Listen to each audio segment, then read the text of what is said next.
les gens, ils veulent de la certitude aujourd'hui. Ils veulent être sûrs de trucs parce que ça fait peur de ne pas savoir. Si tu veux vraiment aller au fond de quelque chose, il faut accepter de se dire « Là, j'ai pas encore tout compris jusqu'à ce que je trouve des informations pour compléter mon puzzle. » Je suis pas en train de cracher sur la science. Le processus scientifique, il est très très important pour essayer de comprendre comment fonctionnent les choses. Mais il faut aussi comprendre que c'est pas une religion. Si tu t'attaches à une seule source d'information et que tu n'as pas une expérience de terrain qui est robuste derrière, tu vas être très très limité dans ta vision des choses. Et c'est là où c'est le moment d'avoir la conversation de « Ok, quelle est la prochaine étape ? Est-ce qu'il faut que… » Le dopage. Excusez-moi.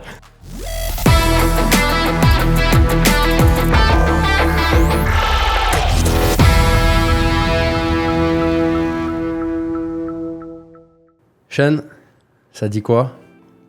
Ça dit que tes biceps ils sont encore plus gros en vrai que sur Instagram et que ça fait vraiment plaisir de te voir en personne, Vince. Alors tu sais qu'après m'avoir dit ça, je vais te traiter avec un poil plus de considération que les autres invités. C'est l'objectif. C'est l'objectif atteint. On est d'accord. Les amis, je suis avec Sean Seal. C'est un vrai plaisir. On se rencontre aujourd'hui dans la vraie vie, comme on dit, versus les réseaux sociaux. Ça fait un petit moment déjà qu'on se tourne autour, quoi, qu'on se drague. C'est ça, on se drague en ligne. Voilà, on se drague en ligne et là on passe à l'acte, quoi. Exactement.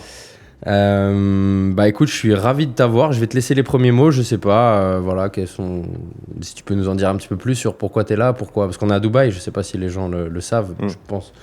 Mon audience le sait, la tienne peut-être pas. Ouais, donc Dubaï pour bosser un petit peu avec toi cette semaine. Ouais. Déjà fait pas mal de taf aujourd'hui. T'as bien sué sur le vélo. Putain, mon salaud, j'ai bien sué. Ouais. Il reste quelques jours devant nous, donc ça va être très très chouette. Ouais. Très très très belle ville. On en parlait un petit peu plus tôt dans la journée. Je suis pas fan des grandes villes en général, mais c'est vraiment magnifique ici et c'est calme. Et malgré le fait que ce soit quand même très grand, c'est très espacé. Les gens sont sympas, il y a des sourires, il y a du soleil. Et ça aide quand c'est janvier, maintenant février, en Europe, et il a fait froid, et tout le monde est malade, et venir un petit peu au soleil, ça fait grave plaisir, et en plus en ta compagnie, c'est d'autant plus chouette. Effectivement, ouais. Là, en plus, t'es à Dubaï dans la meilleure période d'un point de vue météo, c'est ce que je t'avais dit. 26, 27 l'après-midi, 18, 19 le matin.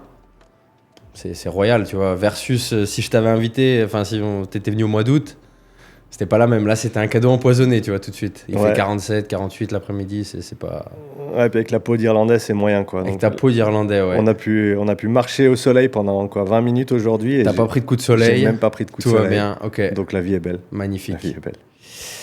Bon, je suis avec comment je te présente, le gourou de la zone 2, le pape, je suis pas fan. Le pape de la zone 2, le Godfather, comme j'ai mis sur mon Instagram là tout de suite. C'est des grands termes. Ouais, c'est des grands termes. Le démocratisateur, peut-être. Ok. Je pense que je suis vraiment tombé sur ce créneau et ce sujet à un moment, en fait, c'est presque du bol, parce que moi, je m'y suis intéressé de par mes recherches dans le monde de l'endurance. Et il s'avère qu'on est à une croisée des chemins aujourd'hui où beaucoup de sportifs veulent s'entraîner dur, mais n'ont pas tous la capacité à encaisser ce qu'ils veulent faire derrière, notamment dans le CrossFit, dans lequel je travaille beaucoup. Et j'ai commencé à en parler il y a 3 ans maintenant, et je pense que c'était juste le truc dont pas mal de monde avait besoin, ce qui a fait que ça a pris son essor. Mais je me vois plus comme on va dire un messager qu'une autorité quelconque, quoi. C'est des termes un peu voisins quand même, c'est un peu synonyme. Après, il y en a un qui est peut-être à connotation péjorative et l'autre non, tu vois. Ouais, j'aime pas l'idée de me placer au-dessus de qui que ce soit en termes de hiérarchie, parce que j'ai pas cette aspiration-là. Et j'essaie de partager avec, on va dire, mes pairs, que ce soit des sportifs, que ce soit des coachs, parce que je suis coach moi-même, je suis sportif aussi. Et je pense qu'on peut tous se parler, tu vois, en face, et que dans ce contexte-là de partage d'informations, de partage de connaissances, je pense que la hiérarchisation, c'est pas nécessairement quelque chose de positif. On voit les aspects peut-être un petit peu néfastes de ça dans certains cercles académiques, par exemple, où tu sais, tu as le droit de dire un truc parce que tu as telle lettre après ton nom ou des choses comme ça. Et alors, forcément, ça joue bien en ma faveur parce que j'ai pas un background académique, j'ai pas fait d'études universitaires quelconques, quoi que ce soit. Mais donc j'aime bien remettre les choses un petit peu à niveau et dire que non, on est juste là pour partager, échanger. Et si j'ai pu dire quelque chose qui a impacté quelqu'un positivement dans leur pratique ou que ce soit sportive ou professionnelle, c'est d'autant mieux parce que ma mission a toujours été d'aider le plus de gens possible. Ça, je le disais déjà il y a 10 ans en arrière quand j'ai commencé à coacher, à faire du one-to-one, et je faisais quasiment que ça à l'époque, avant même que je commence à faire du contenu. J'avais toujours l'aspiration d'aider le plus de gens possible. Et aujourd'hui, ça se fait notamment au travers du contenu. Et donc, si je peux faire passer ce message-là et transmettre et partager et faire en sorte que d'autres puissent le comprendre, l'intégrer et ensuite le prendre et même aller plus loin pour certains, c'est cool. Avec beaucoup d'humilité, d'ailleurs, pour abonder dans ce que tu as dit juste avant. À midi, on parlait... Et je t'ai mentionné un mec, je t'ai dit, tiens, il y a un concurrent, et tu m'as repris, tu m'as dit non, c'est un collègue. Donc ça rejoint vraiment ce que tu m'as dit tout à l'heure hors caméra, vraiment de... Oui, il n'y a pas de hiérarchie, tu te places pas au-dessus de la mêlée dans ce domaine, quoi. Non, vraiment pas, et honnêtement, j'ai encore tout à apprendre, parce que j'ai forcément mon vécu, mes expériences dans les différents sports dans lesquels j'évolue, avec les sportifs, les athlètes avec qui je travaille, avec les interviews que j'ai eu la chance de faire via mon podcast, des papiers que j'ai pu lire grâce à des chercheurs qui les ont écrits, etc. Mais au final, j'ai encore plein de carences aussi, tu vois. Il y a plein de sports que je comprends de l'extérieur, mais je ne les ai pas pratiqués. J'ai peut-être pas coaché une personne dans ce sport à proprement parler. Et donc, il y a plein de monde dans notre domaine de l'endurance. Et je vois clairement tous les autres qui parlent de ça comme des alliés, si on veut bien. Parce qu'on a tous la même démarche. Et je pense vraiment, et ça j'en ai toujours été convaincu, il y a de la place pour tout le monde. Et je pense que la perspective du fait qu'il n'y a pas assez de clients pour tout le monde, du fait qu'il faut se tirer dans les pattes, ça c'est l'antithèse de ce que j'essaye de faire avec mon travail, ma communication. Et je pense qu'il faut qu'on se considère comme des collègues, il faut qu'on s'entraide quand on peut, parce que ça apporte de belles choses, parce que ça crée de belles synergies, parce que des fois ça permet de faire résonner un message d'une certaine manière quand moi j'ai pas pu le faire tout seul, mais avec un collègue ça fonctionne mieux. On a tous notre manière d'apporter les choses, d'aborder les choses, et je pense que c'est complémentaire. Et plus on essaie de tous travailler ensemble, et plus on va pouvoir aider le monde, et plus ce sera positif. A rising tide raises all boats, comme on dit en anglais, la marée montante élève tous les bateaux. Et c'est vraiment ça l'idée, c'est qu'on peut tous monter ensemble, on peut tous travailler ensemble. Et je pense que, en plus, c'est tellement plus chouette de travailler comme ça que de faire la guerre à des gens qui, en fait, ont la même mission que toi, à peu de choses près. Alors, avant qu'on revienne un peu sur ton parcours, le pro, même le cœur de ton métier, j'aimerais un peu, parce que du coup, tu viens de nous sortir une citation en anglais avec une prononciation magnifique. Merci. Et moi, j'ai pu devoir bosser cet après-midi en anglais aussi. J'aimerais d'abord qu'on parle un peu du Sean en tant qu'individu, si tu veux, avant le professionnel. Parce que comme tu sais, moi, c'est un peu ce que j'aime faire sur ce podcast, tu vois. Et je vais pas te faire parler 2 heures de physio, n'en déplaise peut-être à certains qui regardent la vidéo. Oh, mais restez parce qu'il y a ouais. 2-3 questions qui vont... Les réponses devraient vous plaire. Enfin, je connais pas les réponses, mais voilà. Donc, est-ce que tu peux nous en dire un petit peu plus sur toi, ton enfance, d'où vient cet accent anglais? Parce que tu m'as dit tout à l'heure en rigolant, ma peau d'Irlandais. Ouais. Est-ce que c'est un abus de langage? Est-ce qu'il y a une part de vérité là-dedans? Ouais, je suis moitié irlandais. Okay. Donc je suis moitié suisse, moitié irlandais. J'ai grandi en Suisse, né en Suisse, à Genève. Les Suisses disent Genève. Ouais. On dit pas Genève. C'est ça, c'est pour ça que je me suis repris. Ouais. Tu vois, à quel point voilà. Mais pourquoi tu t'es repris? T'es suisse, tu le prononces à la Suisse? J'ai quand même beaucoup l'habitude de travailler avec des Français, okay, ou avec la France en général. Ouais. Et donc j'essaye de me mettre aussi de prendre le diapason français. Je pense que, ouais, et ça peut sembler vraiment des détails insignifiants entre la Suisse et la France, mais de manière un peu plus large, je pense que c'est, pour moi en tout cas, c'est un signe de respect de la culture, de la parlance, c'est des petites choses, mais je pense qu'on peut on peut avoir un impact positif avec des petites choses. Ouais. Quand je donne un séminaire en Suisse, je vais dire 80. Quand je donne un séminaire en France, je vais dire 80. D'accord. Et moi, ça me coûte pas grand-chose. Mais je pense que ça permet d'apporter, ou peut-être de mieux transmettre, ou de montrer qu'on apprécie aussi les petits détails d'une autre culture, en tout cas d'une culture qui n'est pas la mienne à la base. Donc, petit aparté, né en Suisse, mon père était irlandais. D'accord. Donc, j'ai jamais vécu en Irlande. J'ai fait des voyages forcément pour aller voir ma famille là-bas. Et j'ai eu la chance de grandir en parlant français et anglais.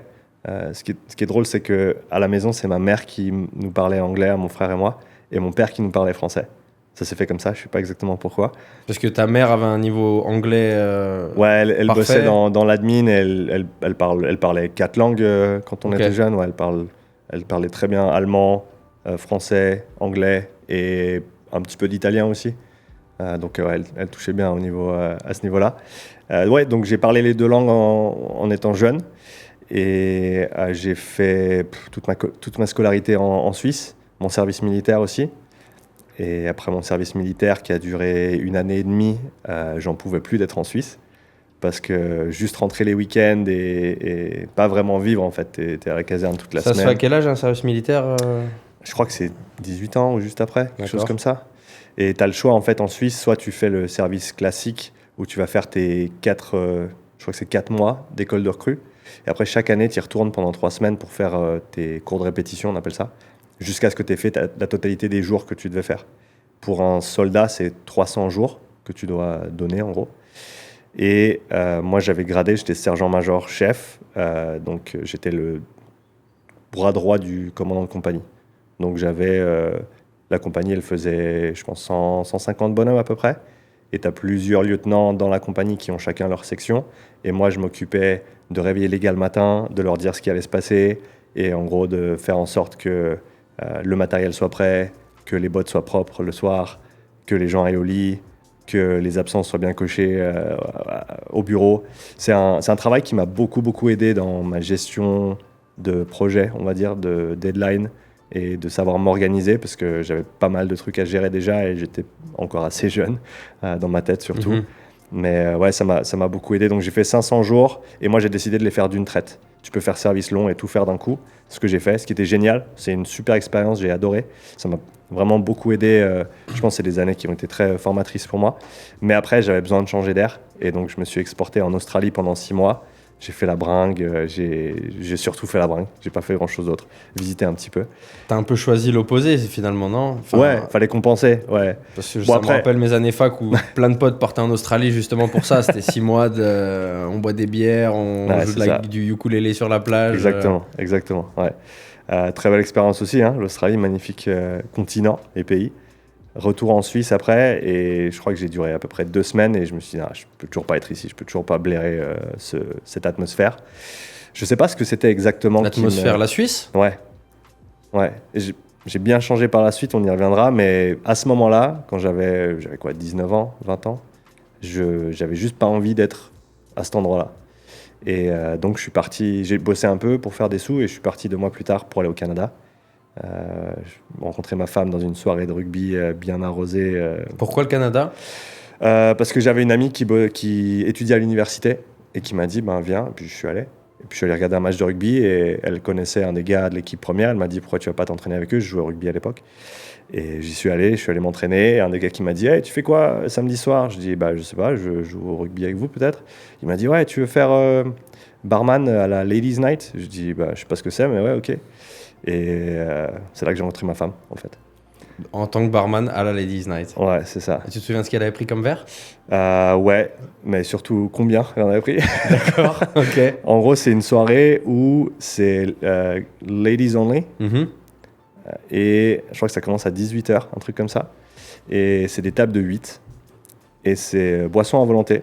Pour les dames, elles choisissent 2 boissons, je crois, et elles peuvent les avoir à volonté toute la soirée. Okay. Et toi, en tant que serveur pour la table, si la table achète un truc de shot, une tournée de shot pour la table, ils peuvent t'enlever un bouton de la chemise. Et alors attends, parce que en fait je me mets... Donc il n'y a pas de client masculin, t'es d'accord ? Enfin, je te demande. Ouais, c'est juste. Donc en fait je me dis, bon t'es une nana, par exemple ta femme à l'heure actuelle, qui n'était pas ta femme à l'époque, peut-être qu'elle avait un boyfriend quand elle est allée à cette soirée. Donc elle vend la soirée à son mec. T'inquiète bébé, c'est une soirée nana. Qu'est-ce que tu veux qu'il se passe ? Il va rien se passer. Mais attends, mais t'es fou, il y aura pas de mec. Et du coup, elle finit à se mettre avec le barman. Ouais. Mais donc le ladies only, c'est du bullshit. Bah, c'est ladies only, sauf ceux qui servent. Ouais, c'est ça. Ouais, mais bon, enfin, du coup, les gars, si votre meuf vous dit jeudi, je vais à une soirée ladies only, bah, on met un veto, je pense. Ouais, pour répondre à ce que tu as dit avant, elle avait été invitée par une amie qu'on a en commun qui faisait partie du club à la suite d'une rupture. Donc elle était plus avec son copain. Et ça, c'était un peu genre passe à la suite, quoi. Donc c'était une proie facile et t'en as bénéficié, quoi. Exactement. Elle avait le cœur brisé. Exactement. Et 13 ans plus tard, on est toujours là. C'est beau. Ouais, 11 ans de mariage.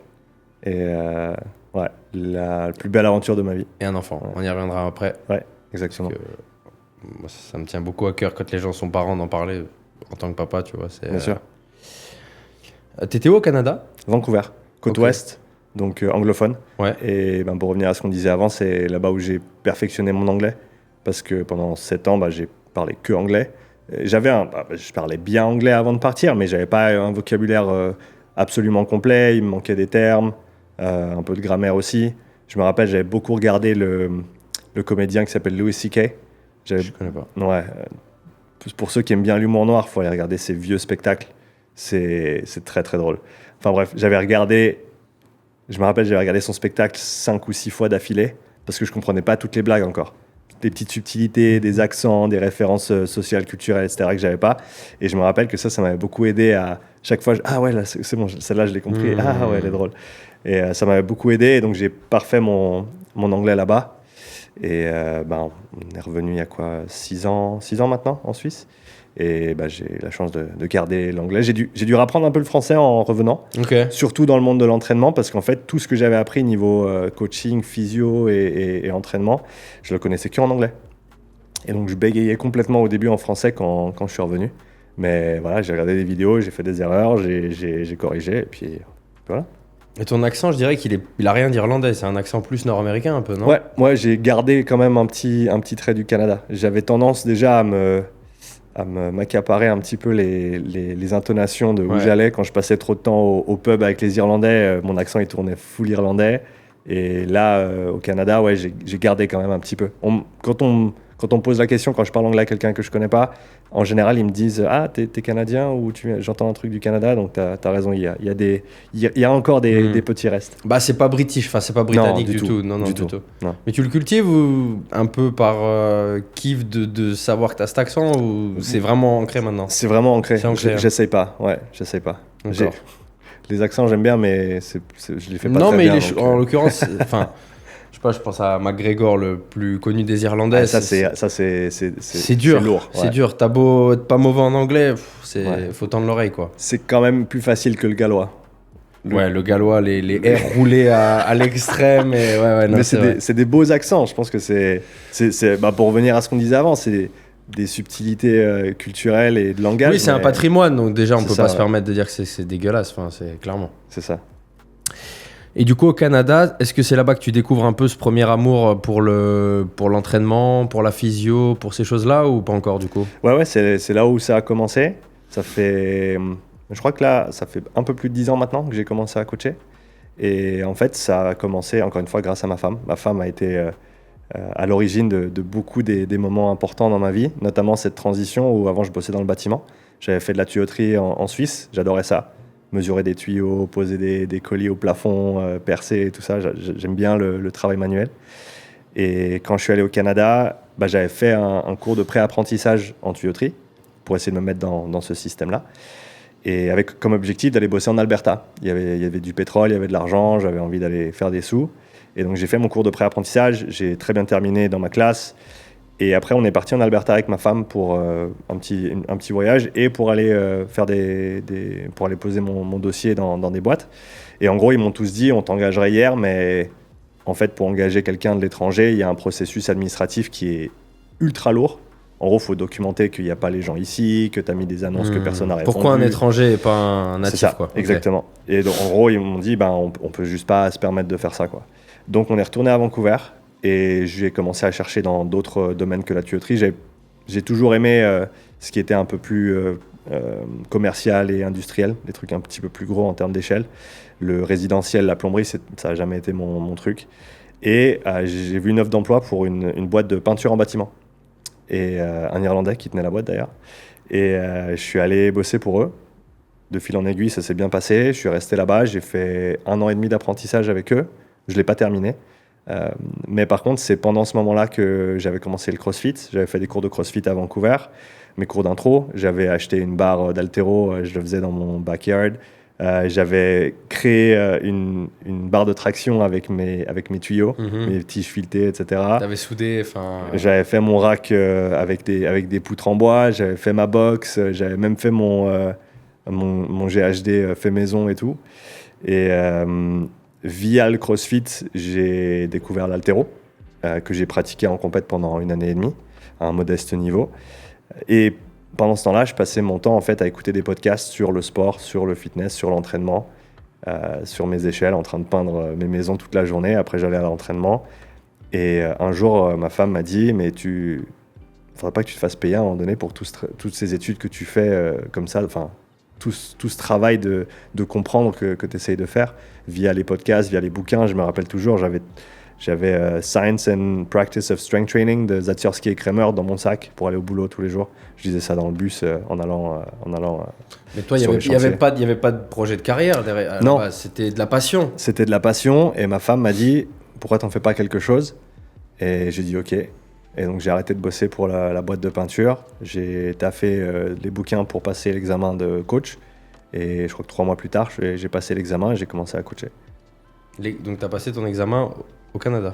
Ouais, c'est ça, avec la NSCA, donc une entité nord-américaine. Ouais. Et j'avais en gros tapé sur Google certificat coaching, j'avais regardé un peu qu'est-ce qui se faisait. Et puis il semblait que la NSCA c'était bien réputé et que c'était bien posé. Donc je me suis dit, je vais faire ça, quoi.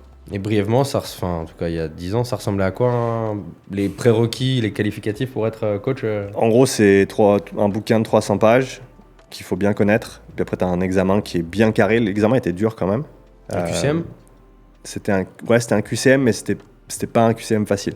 D'accord. Il fallait vraiment avoir compris le truc. C'était pas genre, ils t'ont copié la première ligne et puis il faut juste cocher. Fallait vraiment comprendre.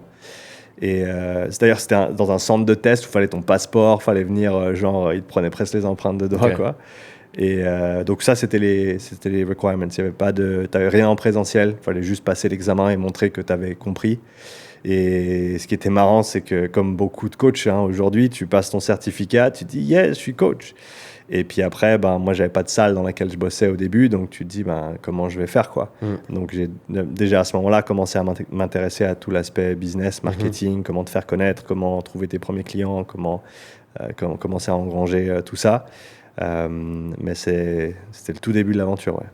Mais je dirais même qu'au-delà de l'aspect business, c'est que du coup, s'il n'y avait rien de présentiel, il n'y avait même pas d'approche one-to-one, il y avait rien. Il n'y avait rien. Après, mon temps dans l'armée m'a beaucoup aidé. Parce que quand tu as l'habitude de parler à 150 bonhommes sur une place d'armes et de donner des directions, quand tu es en one-to-one ou avec un petit groupe, c'est facile. Après, le ton full metal jacket, ça dépend de ton client quand même. Mais... Exactement. Et au début, j'étais jeune et con. Je pensais tout savoir. Je faisais de l'haltéro. Les barres, c'était tout ce qui comptait. Les haltères, ça servait à rien. Les bandes, c'était pour les nuls. Les machines à câbles, ça servait encore à moins. Forcément, j'ai appris et j'ai bien changé d'avis sur tous ces sujets. Finalement, l'analytique, c'est pas si mal, quoi. Ouais, finalement, c'est pas mal. Tu parles beaucoup de Zatiorski, j'ai l'impression. Donc, un peu influence russe, du coup. Ouais. Surtout via ce bouquin. D'accord. Ouais. Ok. Et à l'époque, quand j'étais plus sur la prépa physique générale, j'ai potassé un petit peu plus côté russe. J'avais lu 1 ou 2 bouquins côté haltéro aussi, de l'époque. Un petit peu moins depuis que je suis dans le monde de l'endurance. Ouais, c'est marrant parce que si c'est lui un peu ton influence, qui est un peu qui a popularisé la force intentionnelle, tu vois, vraiment un peu le pont entre la salle et une activité physique et du coup le développement de l'explosivité au sens pur. Derrière, tu as basculé un peu sur l'antagonisme, quoi, finalement, parce qu'avec l'endurance fondamentale, on est un peu à l'opposé, quoi. On est à l'opposé, ouais. Donc, clairement, j'étais plutôt de ce côté-là. J'ai fait donc, de l'haltéro, donc forcément, tout ce qui était force, etc., c'était ma cam. Après, j'ai fait du rameur indoor, qui est, c'est un sport d'endurance, mais c'est un sport de puissance surtout. Je veux dire, c'est des efforts qui font 6-7 minutes, quoi. Donc, c'est très, très intense. Il faut être fort. Et ça, forcément, l'haltéro m'avait bien aidé avec ça aussi. Et ouais, après, j'ai complètement basculé, ouais. Parce que tu avais identifié c'était j'allais dire le commerçant, le mec business qui s'est dit Non, il y du a une tout, niche. du tout. Non, c'était encore une fois, la passion, on y revient. Ouais. Le déclic, c'était pendant le Covid. J'ai eu, on a parlé aussi plus tôt, j'ai eu des problèmes de douleurs chroniques au dos pendant plusieurs années. Et suite à notre retour en Suisse notamment, où en gros ma charge de travail et de stress était beaucoup trop importante, et d'entraînement aussi était beaucoup trop importante par rapport à ce que je pouvais tolérer. Et j'ai continué à m'entraîner comme si tout allait bien, et comme si je dormais bien, et comme si je bossais pas 12 heures par jour, avec tout le stress qui allait en plus de tout ça, avec le déménagement et autres. Et en gros, le dos a dit non. Et c'était... Je sais que j'avais repéré en fait un truc à peu près une année et demie avant ça. C'était un gars qui était beaucoup dans le CrossFit avant, qui s'appelle Evan Pycon, qui bossait avec Training Think Tank, qui est une grosse entité de coaching et de formation aux US. Et j'avais vu passer des trucs qu'il écrivait sur les réseaux sur les filières énergétiques et leur fonctionnement. Et ça, c'est un truc qui m'avait toujours intéressé. Je me rappelle avoir acheté le bouquin MMA Conditioning, Ultimate MMA Conditioning de Joel Jameson. Ça, c'était un très bon bouquin aussi de base. Et je me rappelle avoir, en gros, tout le début du livre, il t'explique les filières énergétiques, puis après, il t'explique les différentes méthodes d'entraînement que tu peux appliquer pour différents contextes. Et je me rappelle avoir lu et relu ce bouquin. J'adore tout ce qui est la physio, la mécanistique. J'aime comprendre le fond des choses, pourquoi et comment ça fonctionne. Et donc, je me pensais plutôt bien calé sur la question à la suite de mes lectures et d'autres investigations que j'avais faites sur la question. Mais en fait, j'avais vu passer le contenu d'Evan et le contenu d'Evan était complètement à l'opposé de ce que j'avais appris. Et je me rappelle l'avoir vu passer et je m'étais littéralement dit, là, j'ai pas le temps de remettre en question tout ce que je comprends ou pense comprendre sur ce sujet, donc je ne l'ai pas touché. Et j'y suis revenu une année et demie plus tard, pendant le premier confinement. J'avais le dos en vrac, j'étais couché sur le canapé, je ne pouvais pas me lever. Et je me suis dit, je vais m'inscrire sur comment ça s'appelle, la Classroom, je crois que ça s'appelle, où tu peux aller prendre des cours, etc. avec Training Think Tank. Il y avait une formation sur les filières de Evan, justement. Okay. Et je l'ai prise, et je l'ai reprise, et je l'ai relue, et je l'ai re-regardée, et j'ai pris des notes. Et c'est là où j'ai, en fait, commencé à descendre dans le trou de souris, que sont les filières énergétiques et la physiologie de l'effort. Et de fil en aiguille, j'ai continué en fait ce processus d'essayer de comprendre vraiment qu'est-ce qui se passait, comment ça fonctionnait. J'ai commencé avec des lectures sur des bouquins, sur des papiers qui étaient plus ou moins récents, des trucs des fois qui avaient 20 ans en termes de recherche, mais qui allaient encore à l'encontre de tout ce que même on nous apprend aujourd'hui dans les cours. Et après, j'ai pu interviewer des coachs, j'ai pu interviewer des chercheurs sur le podcast, j'ai pu continuer à creuser et à essayer de comprendre pourquoi. Et c'est ce qui m'a mené véritablement dans le monde de l'endurance, en fait. J'ai vraiment commencé par le côté physio de l'effort pour essayer de comprendre comment ça fonctionnait. Et j'en suis ressorti, en fait. Si tu veux, je suis rentré par le trou de souris, par les filières énergétiques, et je suis ressorti côté endurance, avec tout ce que ça implique et l'application dans les différentes disciplines sportives. Mais ouais, à la base, je ne viens pas de sport d'endurance. J'ai fait, comme je t'ai dit, du rugby pendant pas mal d'années. Sport collectif, je courais beaucoup. Mais c'était pas du tout dans une optique de sport d'endurance. Du coup, ça m'évoque un peu une réflexion parce que donc moi j'ai fait STAPS et je me souviens que parmi les profs que j'avais les plus élitistes dans le discours, dans l'attitude, surtout quand première année, deuxième année, dans la manière dont les élèves étaient traités, tu vois, avec beaucoup de dédain de on sait, vous savez rien, bande de clochards. On revient à cette hiérarchie de tout à l'heure dont je parlais. C'était très verticalisé, tu vois. Et en fait, je pense que le milieu de l'endurance, c'est quand même un milieu un peu très élitiste, de sachants, tu vois, d'universitaires, de mecs qui ont publié beaucoup, etc. Et du coup, simplement, est-ce que toi, tu as eu affaire là, jusqu'à aujourd'hui ou... Alors déjà, parce que c'est un truc, je pense, que tout le monde se pose dans son domaine, toi, au syndrome de l'imposteur, un peu de te dire, j'ai pas un doctorat, tu vois. Et est-ce que peut-être tu as des critiques, mais qui, du coup, je pense, se matérialisent sur les réseaux sociaux, donc plus via des rageux qui, grosso modo, font pas autant d'oseille que toi. Non, mais bon, appelons un chat, tu vois, qui sont moins successful, qui n'ont pas de séminaire, tu vois. Est-ce que tu as ça? Est-ce que tu as déjà eu affaire à ça un petit peu jusqu'à aujourd'hui ou pas du tout? Déjà, j'ai très peu de gens qui me disent des choses méchantes sur les réseaux. Je pense que ça vient de pair avec la manière dont j'apporte les choses aussi. J'ai pas la prétention de savoir mieux qu'un autre. Je partage ce que j'ai compris ou je pense avoir compris. Peut-être que demain j'aurai tort et ça me dérange pas de dire là j'avais faux et il faut que je me mette à jour ou il faut qu'on change ça parce que machin. J'ai pas vraiment été confronté à ça, je dirais, du milieu académique parce que j'en viens pas, tu vois. Et s'il y a des gens qui le pensent, ils me l'ont pas dit en face. Mais quand j'ai approché des chercheurs, quand j'ai approché certains coachs de renommée dans l'endurance et autres, il n'y a jamais personne qui m'a dit t'as pas un doctorat, t'as même pas un bachelor, je te parle pas. Donc pas de ce point de vue-là, mais je sais que c'est aussi le cas dans certains cercles. Et je le vois peut-être de l'extérieur avec certains qui pensent juste savoir et que ce qu'ils savent c'est de la vérité et ils s'arrêtent là et ils sont pas prêts à aller plus loin qu'eux. Quand un mec comme toi, autodidacte, va être constamment avec cette white belt mentality un peu, tu vois, ceinture blanche mentalité. À jamais, en perpétuité. Parce qu'à mon avis, c'est la seule manière de réussir dans quelque chose. C'est que questionner ce que tu sais, c'est, je pense, un élément très très important si on veut grandir. Parce qu'on est là, sur l'instant T, je suis confiant que je comprends toutes les choses que je pense. Attends, redis-le, parce que je pense que les gens vont devoir se le... À cet instant-là, maintenant, je suis confiant que tout ce que je pense dans ma tête, c'est juste, c'est vrai. Les croyances que j'ai, j'en suis plus ou moins certain. D'accord. Alors, certaines plus que d'autres. Donc c'est plus des croyances, c'est des certitudes, du coup. Alors, il y a ça, mais ce que je veux dire par là, c'est que demain, je peux voir une nouvelle information qui va remettre en question un truc que maintenant, aujourd'hui, je pensais être vrai. Tu vois ? Donc, tu penses jamais avoir tort. Parce que tu es tout le temps dans le moment présent. Oui, tant que justement, comme tu dis, tu es prêt à réactualiser tes certitudes en fonction de tes nouveaux apprentissages. C'est ça. C'est une approche assez bayésienne, en fait. Tu regardes ce que tu as comme information disponible, tu regardes ce que ça vaut en termes de poids, en termes de certitude, c'est pas le bon terme. Mais c'est vraiment un poids, en fait, que tu assignes à ce que tu penses sur la base de combien tu en as vu de ce genre d'informations. Est-ce que tu as lu un papier et tu penses avoir la vérité vraie? Ou est-ce que tu en as lu 150, 50 bouquins, 150 interviews, des milliers d'heures de vidéos et de webinaires visionnés et qui t'ont amené à penser X, Y et Z?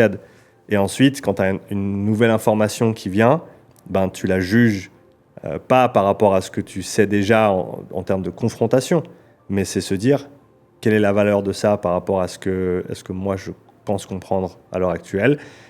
Est-ce que ça peut s'imbriquer dans ce que je comprends déjà? Ou si ça va à l'encontre de ce que je comprends déjà, soit cette information elle est fausse, soit il y a une partie de mon modèle qui est faux, et il faut que je le mette à jour pour que les pièces elles collent.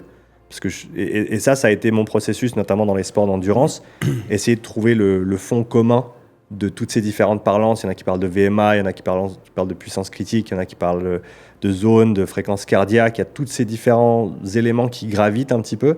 Et on n'arrive plus vraiment à s'y retrouver parce que personne n'utilise le même langage. Et moi, j'ai toujours convaincu que, justement, en passant par ce côté mécanistique, en comprenant la physiologie, les fondamentaux du fonctionnement de l'être humain au niveau physique, chimique, biologique, on doit pouvoir trouver un tronc commun à tout ça. On doit pouvoir faire sens en fait de toutes ces différentes manières de parler de l'endurance. Et donc c'est ce que j'ai réussi à faire au fil du temps, c'est en retrouver le tronc commun, le dénominateur commun de toutes ces différentes philosophies d'entraînement ou de réflexion sur l'entraînement pour essayer de trouver un truc qui colle déjà avec ce qu'on comprend du corps humain aujourd'hui et en plus de ça qui fonctionne sur le terrain, parce que c'est quand même mieux quand tu as la théorie et quand tu l'appliques ça fonctionne. Et ça, c'est quelque chose que j'essaye de faire en permanence aussi, c'est essayer de presque faire le va-et-vient entre le terrain et la théorie. C'est d'ailleurs peut-être même au final le seul juge de paix qui vaille, non? Bah oui, est-ce que ça marche ou pas? Est-ce que ça marche ou pas? Tu as 10 athlètes, 200 athlètes, est-ce qu'ils performent, est-ce qu'ils progressent? C'est ça. Ça reste un des meilleurs outils de validation en tant que coach, et au-delà de ça, je dirais prestataire un petit peu, quel que soit ton corps de métier, quoi. Et en parlant pour revenir à l'élitisme que tu mentionnais avant, c'est quelque chose que je vois notamment venant de certains chercheurs qui peut-être étaient coachs un temps, mais qui sont maintenant chercheurs depuis plusieurs années, voire plusieurs décennies, et qui font des études certes très très intéressantes. On peut par exemple prendre le sujet de la VO2 max, qui est un sujet qui est très très étudié, qui est un paramètre qui est très très important pour la santé comme pour la performance, mais qui va se retrouver à dire à des sportifs il faut faire des entraînements de VO2 max 3 fois par semaine parce que c'est ce qui marche le mieux dans les études, donc il faut faire ça. Alors que concrètement, un entraînement de haute intensité, c'est très très bien, ça fonctionne très très bien, surtout quand on n'a jamais fait. Mais après, il faut avoir la caisse pour l'encaisser. Et si tu fais 3 séances de fractionné dans la semaine, tu fais rien d'autre et tu fais ça en perpétuité, ça va marcher jusqu'à ce que tu te blesses ou ça va marcher jusqu'à ce que tu plateaux parce que tu n'as simplement pas le châssis pour assumer le moteur. Et ça, c'est vraiment des choses qui, à mon avis, demandent à être comprises au niveau du terrain parce que le meilleur entraînement, ce n'est pas celui qui est validé par une étude, c'est celui qui fonctionne sur le terrain. Et celui qui fonctionne sur le terrain, c'est contextuel par rapport à ta situation. Quelle est ta capacité de travail? Quelle est ta récupération? Comment est-ce que tu manges? Comment est-ce que tu dors? Qu'est-ce que tu as fait comme entraînement jusqu'ici? Qu'est-ce que tu n'as pas fait comme entraînement jusqu'ici? Et si tu ne peux pas prendre en compte tous ces paramètres dans ta réflexion, il te manque énormément d'informations. Et juste dire les entraînements de VO2 max, c'est mieux parce que les études ont dit que, c'est une réflexion, à mon avis, trop empirique, ou non, même pas empirique, parce qu'elle est en gros, qui est complètement dénuée de sens, parce qu'elle est dénuée de contexte du terrain. Elle vient des études, elle vient du labo. Et elle enlève l'individualisation. Et le fait que chacun est différent aussi, comme tu le dis là, on ressort avec des moyennes démographiques. Et je ne suis pas en train de cracher sur la science. Le processus scientifique, il est très très important pour essayer de comprendre comment fonctionnent les choses. Mais il faut aussi comprendre que ce n'est pas une religion. Et le scientisme, à mon avis, c'est aussi un grand fléau aujourd'hui. Le fait de dire si tu ne me montres pas une double aveugle randomisée contrôlée, je ne te crois pas, c'est vraiment une manière de penser, à mon avis, qui est extrêmement limitée. Parce qu'on ne pourra jamais tout savoir via la science. La science, ça reste un moyen d'essayer de comprendre la réalité, mais on ne pourra jamais complètement comprendre dans tous ces détails la réalité via un processus scientifique. C'est un processus d'élimination, c'est dire est-ce que cette hypothèse tient la route ou pas, et plus j'essaye de l'invalider, et plus elle tient debout, et plus elle est forte, en fait. Mais c'est pas pour dire il y a une étude qui dit que, donc c'est comme ça. Ça, je pense qu'il faut faire attention. Et il faut essayer, encore une fois, de revenir sur l'équilibre entre les deux. La théorie, la pratique. Que nous montrent les études? Qu'est-ce qu'on peut en tirer véritablement? Sur qui c'est fait? Comment c'est fait? Dans quel contexte? Pourquoi? Et ensuite, vraiment, qu'est-ce qui fonctionne sur le terrain pour des gens qui s'entraînent toute l'année, pas juste sur une étude de 6 semaines, et qui ont d'autres objectifs, qui ont une vie à côté, etc. Donc, les études sont importantes, les chercheurs sont très importants. Moi, j'en apprends énormément. Mais il faut contextualiser ça par rapport au terrain. Super intéressant. D'ailleurs, tu as dit quelque chose dans un podcast que j'ai écouté en préparant, qui, je pense, abonde un peu dans ta conclusion. C'est tu as dit il y a assez de médailles qui ont été gagnées avec juste un chrono. Tu l'as dit dans un podcast récent que tu as fait. Et je pense que c'était au milieu d'une discussion justement de jusqu'à quel point il faut pousser les datas pour atteindre une progression versus finalement en fait et je l'ai entendu sur je ne saurais pas te mentionner le nom de l'entraîneur qui parlait des planifications des top athlètes. Il mentionnait notamment Jimmy Gressier, le mec donc, qui est le recordman de France ou d'Europe sur 10, ouais, je crois, hein. Donc il disait pas que lui il s'entraînait à l'aveugle, hein, c'est pas du tout ce que je suis en train de dire, mais en fait que ces mecs-là, au bout d'un moment, la science va plus rien leur apporter, que l'entraîneur il est plus un garde-fou un petit peu pour quantifier le travail, et que ces mecs ils se connaissent tellement que t'as pas à leur délimiter les différentes zones, t'as pas spécialement trop à leur donner leur pace et tout, ils vont savoir d'eux-mêmes à l'instinct et au ressenti. S'ils sont en endurance fondamentale, s'ils sont sur leur premier seuil, et bon, moi, dans un parallèle un peu différent de muscu, je pense que je me suis toujours un peu entraîné à l'instinct, comme peut-être des mecs à l'époque, tu vois, l'époque des Arnold, et tu vois, la golden era des années 80, qu'aujourd'hui, il y a un peu, et aujourd'hui sur YouTube, ça me fait penser à ça, il y a un peu, je sais pas si tu connais Jeff Nippard, tu vois, le YouTuber muscu, non. Bon, qui est vachement science-based, tu vois, et qui va... Et tu vois, un peu avec cette mode des tempos, des excentriques patati, excentriques... Ouais. Et des fois, tu vois des mèmes passer sur Insta tu vois Jeff Nippard qui est en train de montrer qu'il faut faire un tirage à la poulie, à un bras, machin. Oubliez pas de toucher votre grand dorsal pour le muscle-mind connection. Des trucs vrais, des trucs qui effectivement marchent. Et versus en dessous, tu vois Arnold qui fait un gros penlero avec le dos un tout petit peu.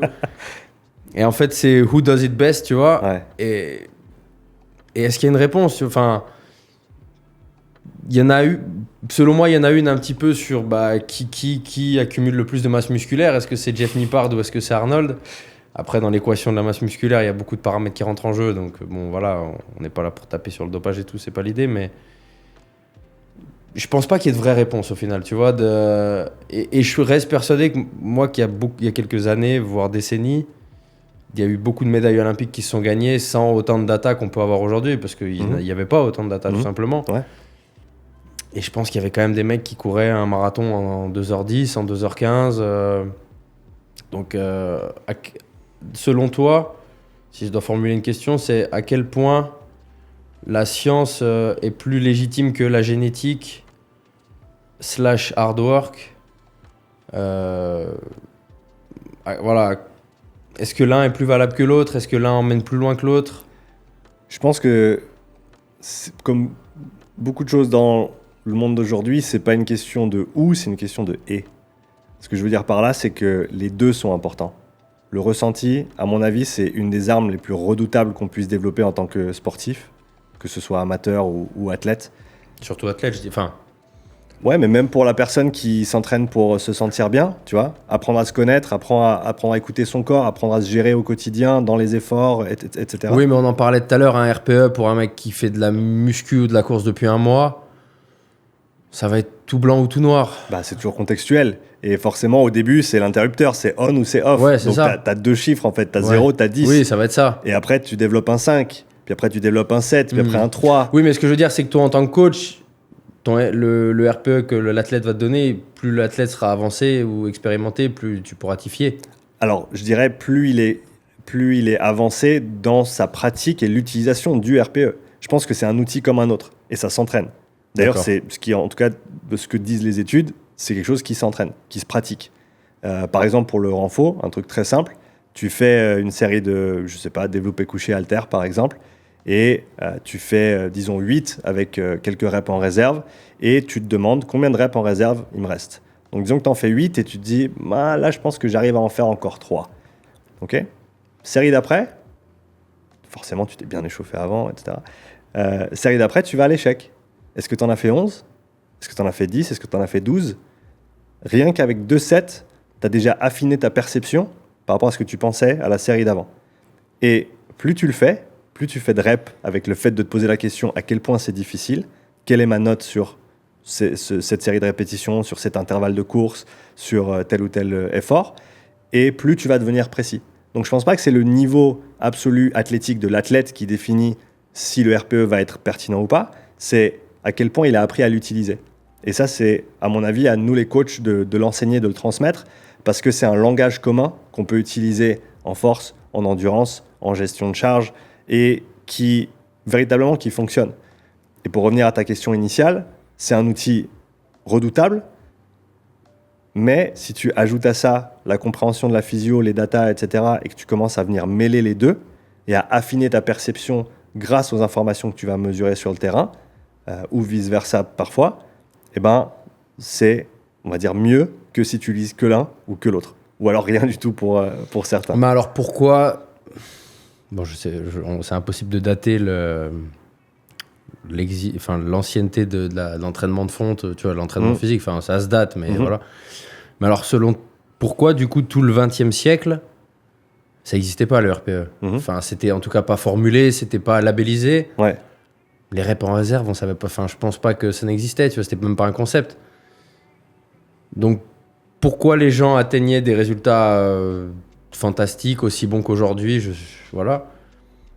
En fait, c'est pourquoi toujours apporter des nouveaux outils?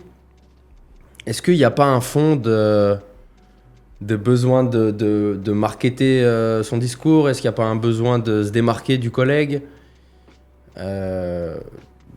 Parce qu'encore une fois, enfin, moi en tout cas, tu vois, j'avais eu la discussion avec Rudy Koya en décembre sur son podcast. Et lui comme moi, on en est venu à la même croisée des chemins. On n'a jamais utilisé un RPE de notre vie, tu vois. Peut-être pas chiffré, Mais tu as dit tout à l'heure que tu t'entraînes au ressenti depuis toujours. Alors, le RPE, c'est juste un chiffre qu'on applique sur son ressenti. C'est une quantification, en fait, de ce que tu ressens. Après, je pense pas que tu aies besoin de le formuler pour savoir l'utiliser. Avec ton expérience, intuitivement, tu sais où tu en es dans ta série, même si tu te poses pas la question combien de reps en réserve il me reste. Empiriquement, à l'époque, ils s'entraînaient dur. Ils avaient compris que s'ils allaient à l'échec à chaque série, peut-être qu'ils feraient 3 ou 4 séries, alors que s'ils laissaient quelques reps en réserve, ils en faisaient 6 ou 7. Bah, par exemple, tu vois, je repense à... On parlait de Zaturski, moi j'ai fait l'école Cometti, on va dire, tu vois, j'ai le Cometti avec le STAPS de Dijon. Et dans les trucs qui étaient un peu fameux dans ces méthodes de musculation, tome 1, tome 2, c'était le 10x10, tu vois, le fameux 10x10. Et il y a toujours eu un peu un running gag que c'est interminable en fait. Enfin, c'est interminable, pas au sens c'est très long, au sens c'est impossible de le compléter, si tu veux. Tu vois, c'est un peu la quête. Alors, du coup, en me faisant un peu l'avocat du diable de me contredire de ce que je t'ai dit il y a 5 minutes, c'est vrai que si dans cette méthode-là, il y avait mention faite de un 10x10 en développé couché, ça se doit se faire un RPE peut-être 5 max 6. Sinon, vous allez exploser. Sur les premières séries, en tout cas, ouais. Bah, c'est qu'en fait, je sais pas, tu démarres à 90, tu finissais jamais. Enfin, si t'avais un max à 160, évidemment, mais en général, je sais pas, si tu faisais ton 10x10 à 90, c'est que t'as un max à 110, 100 quelque chose, tu vois, 115, 120. Mais même là, c'était compliqué, t'explosais parce que t'essayais de respecter les 2 minutes de récup, tu vois, un petit peu qui était prôné pour l'hypertrophie. Et du coup, avec du recul, je me dis effectivement, si dedans il y avait une mention de RPE à pas dépasser, peut-être c'était plus faisable. Mais du coup, comme tu le dis, bah moi, comme plein d'autres mecs à l'époque, on y allait comme des bebeux. Et ouais, on se disait à la 7ème, putain, on est cuit, on enlève 20 kilos, quoi. Mais est-ce que ça nous a empêché de progresser ? Je pense pas. Est-ce que ça nous a empêché de nous construire des physiques ? Bon, je suis pas en train de dire que j'ai un physique incroyable, hein, loin de là, mais... T'as un physique incroyable, Vince. J'ai pas un physique incroyable. Non. Non, mais... ouais. Moi, j'ai jamais été trop fan, si tu veux, des... Et j'ai l'impression que l'ère d'aujourd'hui, elle va dans ce sens-là, si tu veux, dans le sens de... Tu vois, des Mike Israetel, par exemple, tu vois qui c'est, le chauve bodybuildé, là. Bon, lui, il est à fond sur les tempos, tu vois, et c'est vrai que tout à l'heure, tu me parlais d'une vidéo Enfin, tu me disais que tu aimais beaucoup Chris Williamson, le podcasteur. J'ai vu un training qu'il a fait avec lui. Ouais.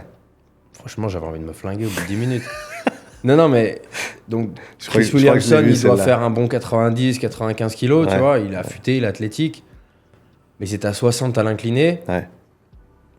Et tu vois qu'il lui cassait les bonbons, Mike. Ouais. Non, slow it down more. Donc c'était genre, il y avait 6 secondes d'excentrique. Enfin, c'était un truc... C'est chiant. En fait, moi, d'un mec qui a de la bouteille en muscu, je me dis, je veux pas la faire, cette séance. Ça pue la merde. C'est chiant. Ouais. Mais est-ce que c'est pas pour ça qu'elle est intéressante ? Alors, si on reprend ce que tu m'as dit tout à l'heure, quand on s'entraînait, le bon entraînement, c'est celui que tu fais pas. Ouais. Oui, parce que quoi ? Parce que tu vas péter plus de fibres, parce que tu as de l'excentrique tout le long de ta séance. Après, je pense aussi qu'on peut pas nécessairement inférer que parce qu'il a fait cette séance avec Chris et parce qu'il parle beaucoup de tempo, que toutes ses séances sont comme ça. Mais je suis sûr que non. Enfin, en tout cas, je suis sûr que c'est pas comme ça qu'il s'est fait son physique. Ça j'en suis sûr, tu vois. Non, mais bon, il se l'est fait à grands coups de GH et de stéro. Mais au-delà de ça, je pense parce que c'est un mec qui a 40 plus années, tu vois.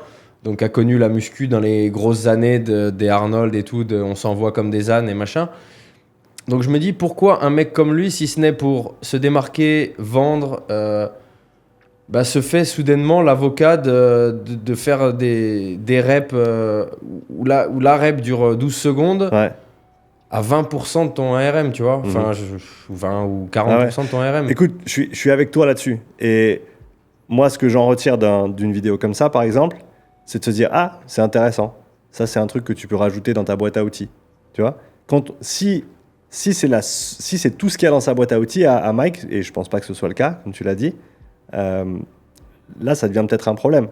Et quand tu essayes de dire que maintenant, tous tes entraînements devraient être comme ça parce que lui, il en a fait un comme ça forcément, c'est un problème aussi. Bah oui, mais du coup, les viewers qui n'ont pas de bouteille, parce que s'entraîner comme ça, tu occultes complètement la simulation du système nerveux, tu vois. Et alors là, tu viens sur un point qui, à mon avis, est vraiment très très important aujourd'hui pour les gens qui veulent apprendre du contenu gratuit qu'ils trouvent en ligne, c'est que si tu t'attaches à une seule source d'information et que tu n'as pas une expérience de terrain qui est robuste derrière, eh ben, tu vas t'exposer à beaucoup d'angles morts et tu vas être très très limité dans ta vision des choses. C'est le Dunning-Kruger. Je veux dire, celui qui sait rien, il pense tout savoir parce qu'il a vu un truc.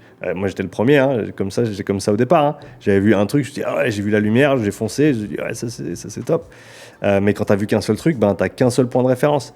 Donc, va regarder la vidéo de Mike, va regarder des vidéos de... Il y a un gars qui s'appelle Alec Blanes qui fait du super contenu. Ah, je suis content que tu l'aimes. Ah, il est top, ce gars. Il a fait une vidéo récemment sur les evidence-based lifting et il a fait une bonne vidéo de 20-30 minutes là-dessus où il parle de manière très, très bien ficelée des problèmes qu'il y a avec ce que tu viens de mentionner là. Et c'est un gars qui est inspirant et non seulement dans sa manière de s'entraîner, mais aussi dans sa manière de réfléchir. Et ça, pour revenir à ce que je disais avant, ce qu'il faut, c'est qu'on permette aux gens d'avoir un esprit critique et de savoir aborder des nouvelles informations. Le problème, c'est qu'on ne nous apprend pas à apprendre. On nous gave le crâne de trucs. Moi, je me rappelle, je l'ai dit ça fait longtemps, mais j'avais dit dans un podcast, j'ai commencé à apprendre quand j'ai fini l'école. Ça ne veut pas dire que l'école m'a rien appris, mais moi, ma manière d'apprendre, c'est la curiosité, c'est de me dire « Ah putain, comment ça marche ça ?» Et puis après, de dire « Ah putain, il faut que je comprenne ça, donc je vais lire un papier. Ah ouais, mais ça, ce concept, je ne comprends pas. Ok, il faut que j'aille écouter un podcast. Ok, mais lui, il a dit un truc. Ah, lui, il est super intéressant, je vais aller lire son bouquin. Dans son bouquin, il référence des études, je vais lire des études. » Moi, j'apprends comme ça, mais je ne le savais pas. Parce qu'au début, on ne m'avait pas demandé comment j'apprenais. Et même moi, je n'avais aucune idée. Mais c'est en faisant que je suis devenu forgeron au niveau de cet apprentissage. Et je pense qu'aujourd'hui, les personnes qui vont se rattacher à des wagons en ligne de « moi, je fais partie de tel clan ou de machin ou de l'autre », ben, ils n'ont pas assez de bouteilles et ils n'ont pas cet esprit critique de dire « je vais regarder cette pièce d'information, je vais la prendre pour ce qu'elle vaut, mais je vais aller en regarder 10 en parallèle, idéalement certaines qui vont aller contredire la première pour avoir une perspective holistique et complète du sujet. » Mais je suis tout à fait d'accord avec toi. Si tu regardes une vidéo et tu dis ça c'est la vérité vraie parce que lui il a entraîné des Olympiens puis il est stock donc il a raison, bah ça c'est vraiment pas une bonne manière de réfléchir. En tout cas, elle est très limitée à mon avis. Et on a tout intérêt à mettre en avant l'importance de la réflexion critique, le fait de savoir juger de la qualité d'une information. Et pour ça, il faut quoi ? Il faut un autre référentiel. Il faut du contexte. Donc, il faut d'autres points d'information.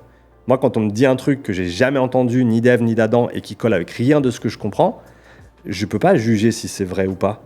Parce que je vois les connaissances comme un puzzle.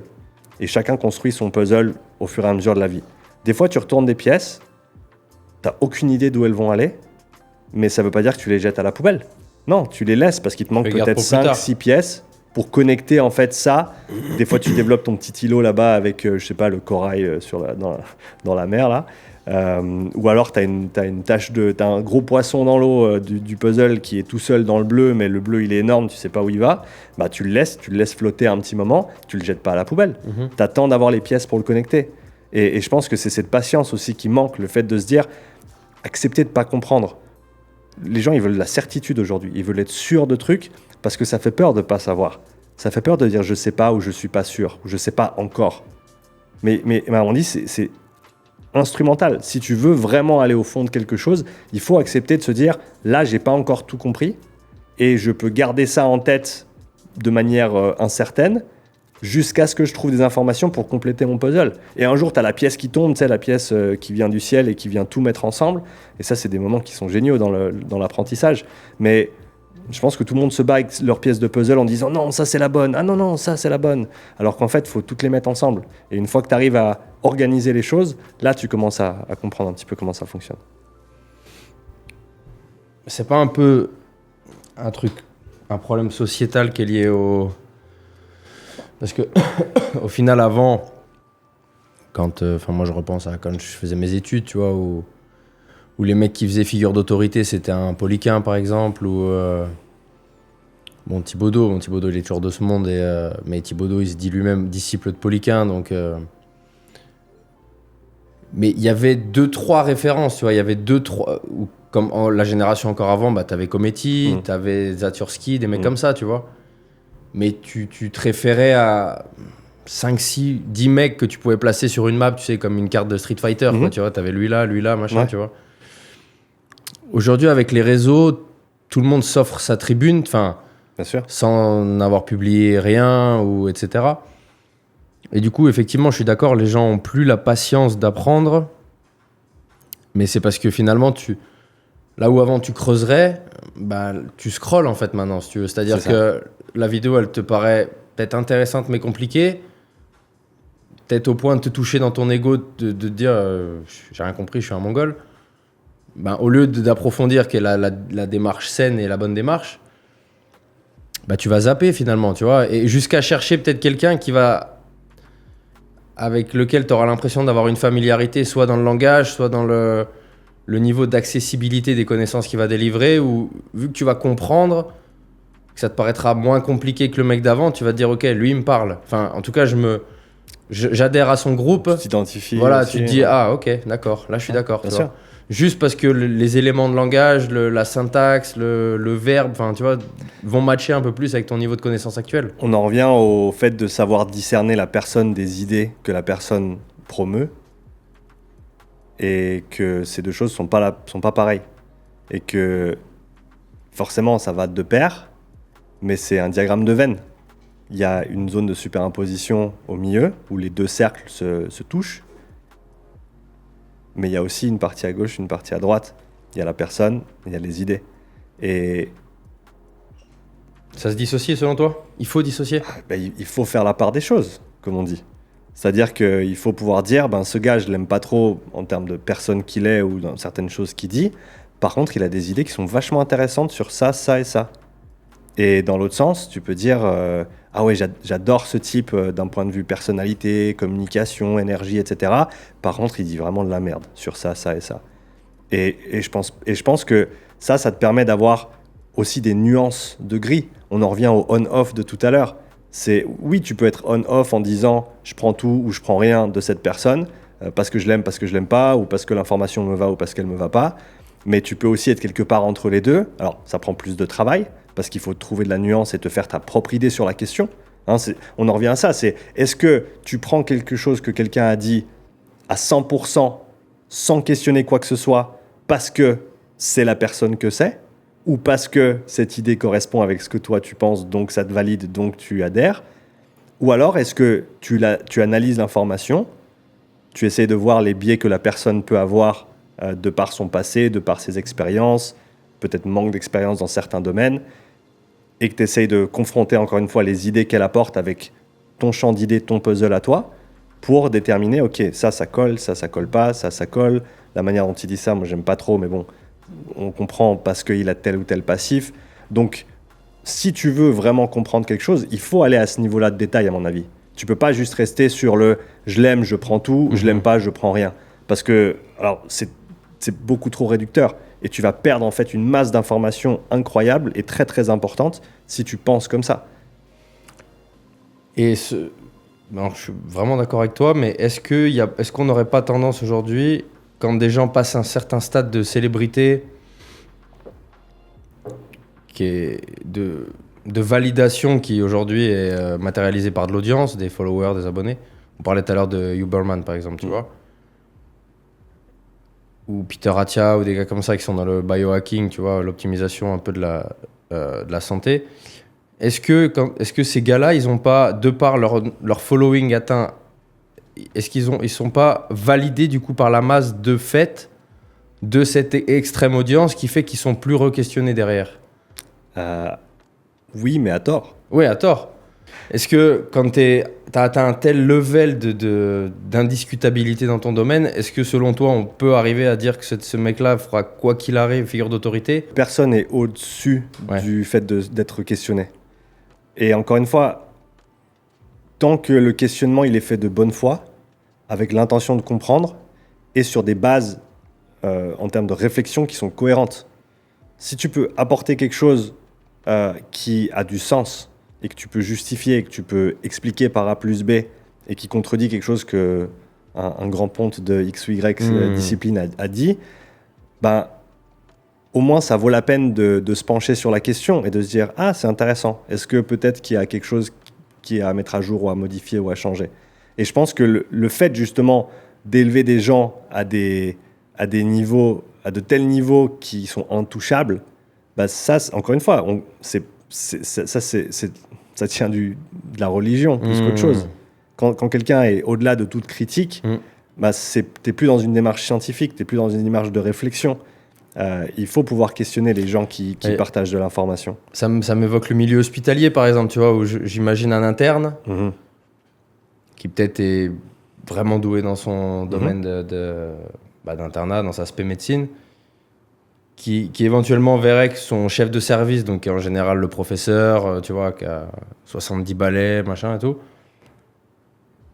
bah, le problème, c'est que cet interne, même si aussi bon qu'il puisse être, il aura jamais, ça sera toujours, ouais, mais ferme ta gueule en fait. Ouais, je suis le professeur, tu vois. Ça, c'est le problème de la hiérarchie ouais. et de la structure dans laquelle on évolue. Mais ça ne veut pas dire qu'il n'y a pas des bases, pas légales dans ce cas-là, mais il n'y a pas des bases fondées et cohérentes pour amener un questionnement sur une idée, quelle qu'elle soit. Parce qu'encore une fois, et là, je pense vraiment qu'on revient sur le point d'avant, mais que c'est un point qui est très, très important, c'est dissocier le messager du message, la personne de l'idée. C'est deux choses différentes. Forcément, alors, elles sont associées. C'est dur que ça va avec. Mais ça va avec, dans la manière dont on le consomme, dans la manière dont on le comprend. Mais on doit pouvoir détacher ces choses-là pour justement critiquer des idées sans devoir flinguer la personne dans le process. Et ça, on ne sait plus faire aujourd'hui.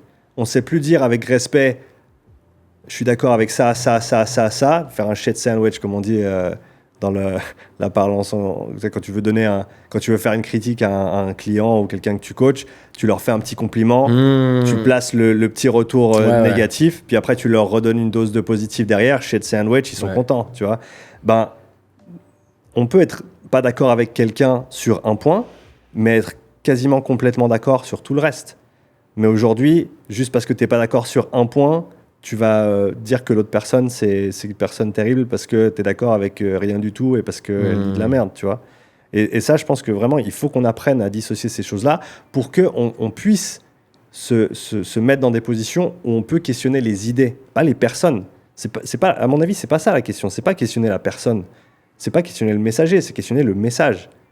Et si on a, encore une fois, les ressources logiques et peut-être même des preuves, entre guillemets, qu'on apporte pour justifier ce questionnement, il faut le faire. C'est très, très important de le faire. Parce que sinon, on fait quoi ?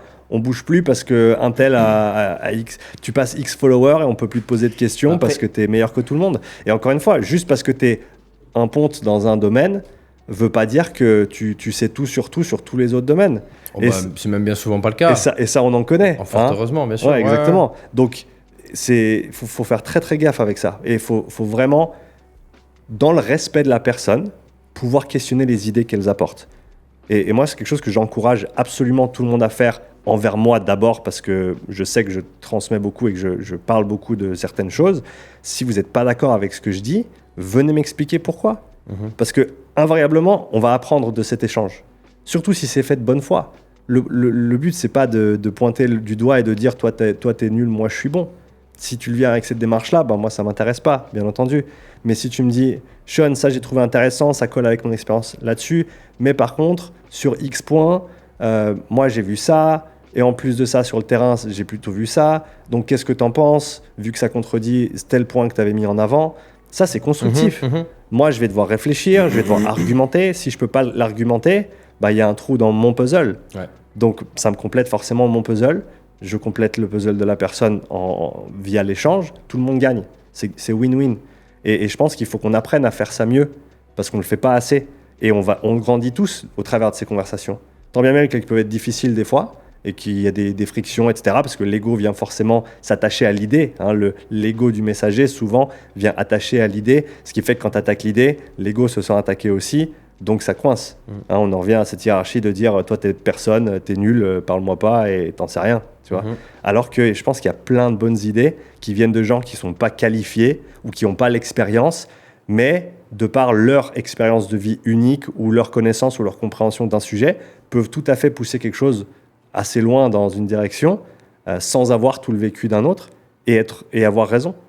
Et donc, à mon avis, tu n'as pas besoin de me montrer que tu as des lettres derrière ton nom pour venir me poser une question. Tu peux littéralement jamais avoir fait de sport et venir me questionner sur quelque chose que je dis par rapport au sport et mon vécu personnel, professionnel, et tout ce que j'ai mentionné avant, et je vais te prendre au sérieux comme je prendrais un chercheur ou un doctorant, parce que pour moi, c'est l'idée qui compte. C'est l'idée qui est au milieu. Et on va tous gagner si l'idée devient mieux comprise. La vérité avec un grand V, je dis souvent. C'est pas le fait d'avoir raison, c'est le fait de comprendre comment ça fonctionne. Et forcément, cette compréhension, elle va changer au fil du temps. Parce que la science évolue, les outils de mesure évoluent, notre compréhension du monde évolue, nos pratiques évoluent. Donc, on va être obligé de changer des choses qu'on pense vraies aujourd'hui. Mais c'est pas grave, ça fait partie de l'aventure. C'est ça qui est cool aussi. Si je savais tout aujourd'hui, ben j'arrêterais mon métier, j'irais faire autre chose. Mais j'aurais jamais tout compris. Et c'est ça qui est génial. Surtout en physio. Hein. Surtout en physio. D'ailleurs, en parlant de physio, c'est quelle filière une demi-heure de batterie?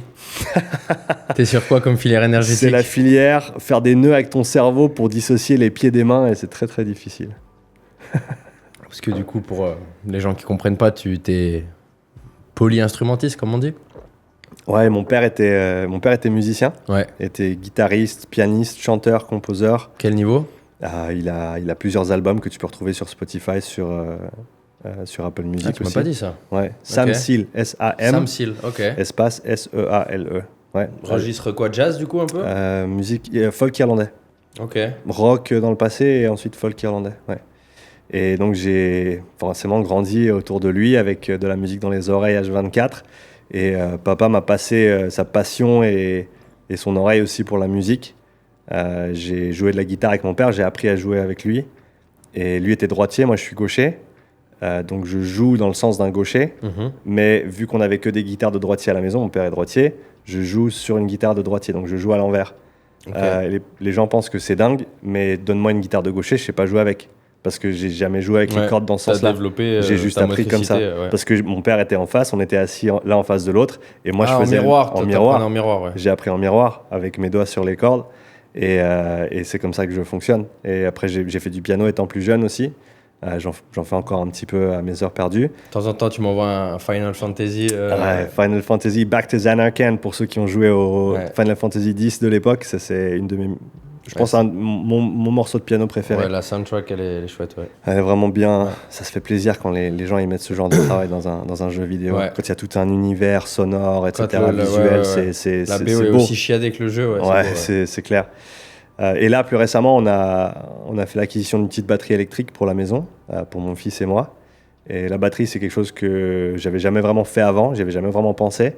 Et il y a une année et demie, j'ai commencé à regarder des vidéos sur YouTube d'un gars qui s'appelle El Stepario Siberiano, quelque chose comme ça. C'est un gars avec plein de tatouages et une grande barbe, bien entraîné aussi, il bouge de la fonte. Okay. Et il est considéré comme le GOAT de la batterie aujourd'hui. Il fait des trucs sur la batterie techniquement qui sont inconcevables. Okay. Il te fait des remixes de morceaux, des trucs qui sont vraiment très très pointus et très très bien aussi qualitativement. Et j'ai commencé à regarder ses vidéos comme ça et je me suis pris un peu au jeu. J'ai commencé à regarder des morceaux que je connaissais, à jouer à la batterie et comment ça fonctionne. Et maintenant, c'est quelque chose que j'essaie de faire un petit peu tous les jours. Quelque chose que j'ai recommencé à zéro. Ça faisait longtemps que je n'avais pas recommencé quelque chose à zéro. Et surtout qui n'était pas dans le domaine du sport ou de mon travail. J'adore mon travail, je travaille beaucoup, mais je sais que c'est pas très bon pour moi de faire ça tout le temps. Mon cerveau a besoin de switcher off, et la musique, c'est clairement quelque chose qui me permet de tourner la page, ou en tout cas de m'immerger dans quelque chose à 100% sans penser au travail du tout. Et donc le fait de pouvoir mettre mon casque et de pouvoir jouer avec ma batterie dans l'appartement, parce que voilà, la batterie électrique obligée avec les voisins, sûr. Et de pouvoir jouer mes petits rythmes et de pouvoir essayer d'apprendre comment ça fonctionne, dissocier la main droite du pied droit. Ça doit être terrible, ça. Mais c'est, encore une fois, c'est un apprentissage qui est super enrichissant. Et en plus de ça, avec de la musique dans les oreilles. Donc moi, je ressors de 20 minutes de batterie, j'ai la patate de ouf et je suis prêt à retourner au boulot parce que je pense vraiment que mon cerveau, il est fait pour ça dans un sens. Donc merci papa pour tout ce que tu m'as apporté de ce côté-là. Et je suis content aussi de pouvoir faire ça avec mon fils. Tu le partages avec ton fils. Mon fils fait du piano, il tape sur la batterie quand il a un peu trop d'énergie et qu'il veut la relâcher. Et je pense qu'il y aura d'autres belles collaborations à l'avenir aussi. Il a quel âge ton fils ? Il a 10 ans. À quel point tu penses que... en fait, je pense à Moi, on parle de chaîne un peu. Il y a un mec que j'adore beaucoup, sa chaîne, c'est Jazz. Il s'appelle Étienne Guéraud, je sais pas si ça te parle. Non. C'est Jazz quelque chose, je le mettrai en description si ça intéresse les gens, dites-le moi en commentaire. Et donc c'est un mec qui est mon musicien, pianiste professionnel, qui a fait des études de philo, qui a écrit 2 romans, d'ailleurs j'en ai téléchargé un que je compte lire dans l'avion. C'est un mec qui est ultra éduqué, ultra pertinent, qui fait des reviews un peu d'actu musicale, de choses vraiment intéressantes. J'invite vraiment les gens qui... Et en fait, il dit que selon lui, je suis complètement d'accord, que la musique dans le milieu de l'éducation nationale, en l'occurrence en France, elle n'a pas la place qu'elle mériterait. À quel point, selon toi, c'est important quand t'es parent de ne pas être que sur un pan, alors peut-être que le développement émotionnel ou que le développement physique, mais de combiner les deux, quoi. Ouais, je pense que c'est la difficulté de tout parent, c'est de trouver le bon équilibre entre toutes les différentes choses qu'on souhaite apporter à nos enfants. Et pour revenir sur la question de la musique, pour moi, la musique, c'est un phénomène culturel et sociétal très très important qui rassemble littéralement les foules. Quand tu es dans une foule ça peut être 1000 personnes, ça peut être 100 000 personnes, l'énergie, tu la sens. Et j'en ai des frissons juste en le disant. Pour ceux qui sont allés voir des concerts, tu sais ce que ça fait. Tu sais ce que ça te fait dedans. Ça te prend aux tripes, pour de vrai. Et ça, c'est quelque chose... Il n'y a pas beaucoup de choses dans le monde qui font ça. Très peu, hein. Très peu. Très peu. Et je pense que c'est quelque chose qu'on doit mettre en avant plus, qui est important. Tant pour le développement personnel, comme tu l'as dit, pour le développement communautaire aussi. Le fait de jouer ensemble, de partager des moments, tu ressors toujours avec des émotions positives. Tu sais, même taper sur un tambour à 2, synchroniser, faire un petit jam, un petit truc. T'as pas besoin d'être Mozart pour te faire plaisir avec 2 baguettes, quoi. Ça peut être juste taper le rythme avec 2 baguettes, littéralement. Et à mon avis, ça devrait prendre une place plus importante. Bref, après tu me diras, il y a plein de choses qui devraient prendre une place plus importante. Le sport, la musique... Non, mais le sport, c'est admis. Enfin, je veux pas marcher dans ses traces absolument, mais bon... Après, le sport, c'est admis qu'à l'école, on t'en fait faire quasiment tout le parcours, à l'inverse de la musique qui intervient à un moment donné, puis qui s'arrête. Le sport, tu restes évalué quand même en sport jusqu'au bac. Je trouve que ça s'appelle plus le bac d'ailleurs. Mais... Je dirais, c'est peut-être pas... T'as dit c'est admis, pas à la hauteur que ça devrait l'être. Non, parce qu'après, je pense que le contexte familial doit prendre le relais aussi. C'est-à-dire que t'as des cours de PS, mais si t'es pas issu d'une famille de sportifs, ou si les parents te vont te dire... non mais on s'en fout du sport sèche, ou non mais c'est pas grave, je te fais un mot, t'es malade. Forcément, tu mets pas ton gamin dans des bonnes dispositions si tu lui fais pas comprendre que... Et beaucoup, je pense, pour beaucoup d'enfants grandissent dans... les maths c'est important, le sport on s'en fout. Jusqu'au jour où les problèmes de santé, jusqu'au jour où... Alors après maintenant, je pense qu'avec les réseaux sociaux, le fait que le fitness soit devenu aussi sexy, instagrammable, etc., les paradigmes ont changé un petit peu. Mais ouais, on va pas faire... C'est pas un podcast sur la musique, mais selon moi, dans le développement de l'enfant, ou même dans le développement de l'adulte, parce que moi, j'ai commencé quand j'étais adulte, et j'ai l'impression que la plus-value que ça m'a donné en tant qu'être humain, elle est incommensurable, tu vois, plus proche de tes émotions. Enfin, surtout, je dirais, comme peuvent le penser, parce que c'est pas ce que je suis, mais les gens, tu vois, de la grosse brute qui soulève de la fonte et tout, au début, quand j'ai commencé, les gens me disaient, mais tu fais du piano, toi. Tu vois, genre, toi, quoi. Tu vois, le mec qui soulève des pierres d'Atlas. Genre, t'as pas le droit. Ouais, genre, ah bon, d'accord, ok, tu vois. T'as une dérogation pour ça? Non, mais c'est ça, tu vois. Et je pense que, voilà, c'est une parenthèse qu'on va refermer tout de suite parce qu'il y a plein de choses encore dont je veux qu'on parle, tu vois, mais comme je sais que tu t'en fais et que ton fils en fait aussi, je voulais juste avoir ton avis un petit peu sur le parcours éducatif et développement cognitif, parce que c'est du développement cognitif. Tu vois. Je pense que tout ce qui a à faire avec le rythme, c'est important. Le rythme de la Terre autour du Soleil, de la Lune autour de la Terre, du fait que la Terre tourne et puis que des fois il y a le Soleil, des fois il n'y a pas le Soleil. T'es pas un platiste alors? Je crois pas, non. Non, ok, c'est bon. Et tous les rythmes qui vont avec la musique, je pense que ça fait tout partie vraiment de nous en tant qu'être humain et que ça doit être renforcé au niveau culturel, au niveau personnel, au niveau D'ailleurs, familial. vraiment, je trouve que le terme culturel, parce qu'on le sait, il y a des musiques tribales dans des pays, qui qui ne jouent pour rien que la passion de se rassembler, C'est ça la musique. de faire. Ouais, oui, c'est ça. À mais la base, c'était ça, tu vois. oui, mais aujourd'hui, c'est du commercial. Enfin, c'est des streams, c'est remplir des stats, Bien sûr. c'est vendre des. Voilà. C'est le fait de rendre, de tourner quelque chose en une commodité que tu vas Ouais, c'est vendre. ça. Et de le clipper, etc. Bien sûr. etc. Plutôt Mais que bon, de vivre l'expérience, parce qu'au final, on en revient toujours à ça. Et on en a parlé ce matin quand je t'ai vu pour la première fois en vrai. C'est que on a déjà fait 2-3 podcasts ensemble de mon côté. On a échangé beaucoup sur WhatsApp, sur Instagram, par des posts interposés parfois.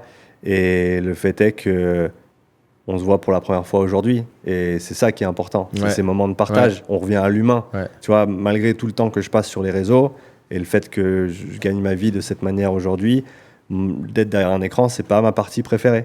Si je peux rencontrer des gens, passer du temps avec eux, c'est comme ça que tu transmets pour de vrai. Bien sûr. Et on est fait pour ça. On n'est pas fait pour être derrière des écrans. On est fait pour être avec des gens. Donc tout ce que tu peux faire qui va te rassembler autour d'un ballon, autour d'un instrument, autour d'une mélodie, autour d'un sujet, même autour du travail, mais passer du temps avec des gens et revenir à cet aspect social, à mon avis, c'est très important.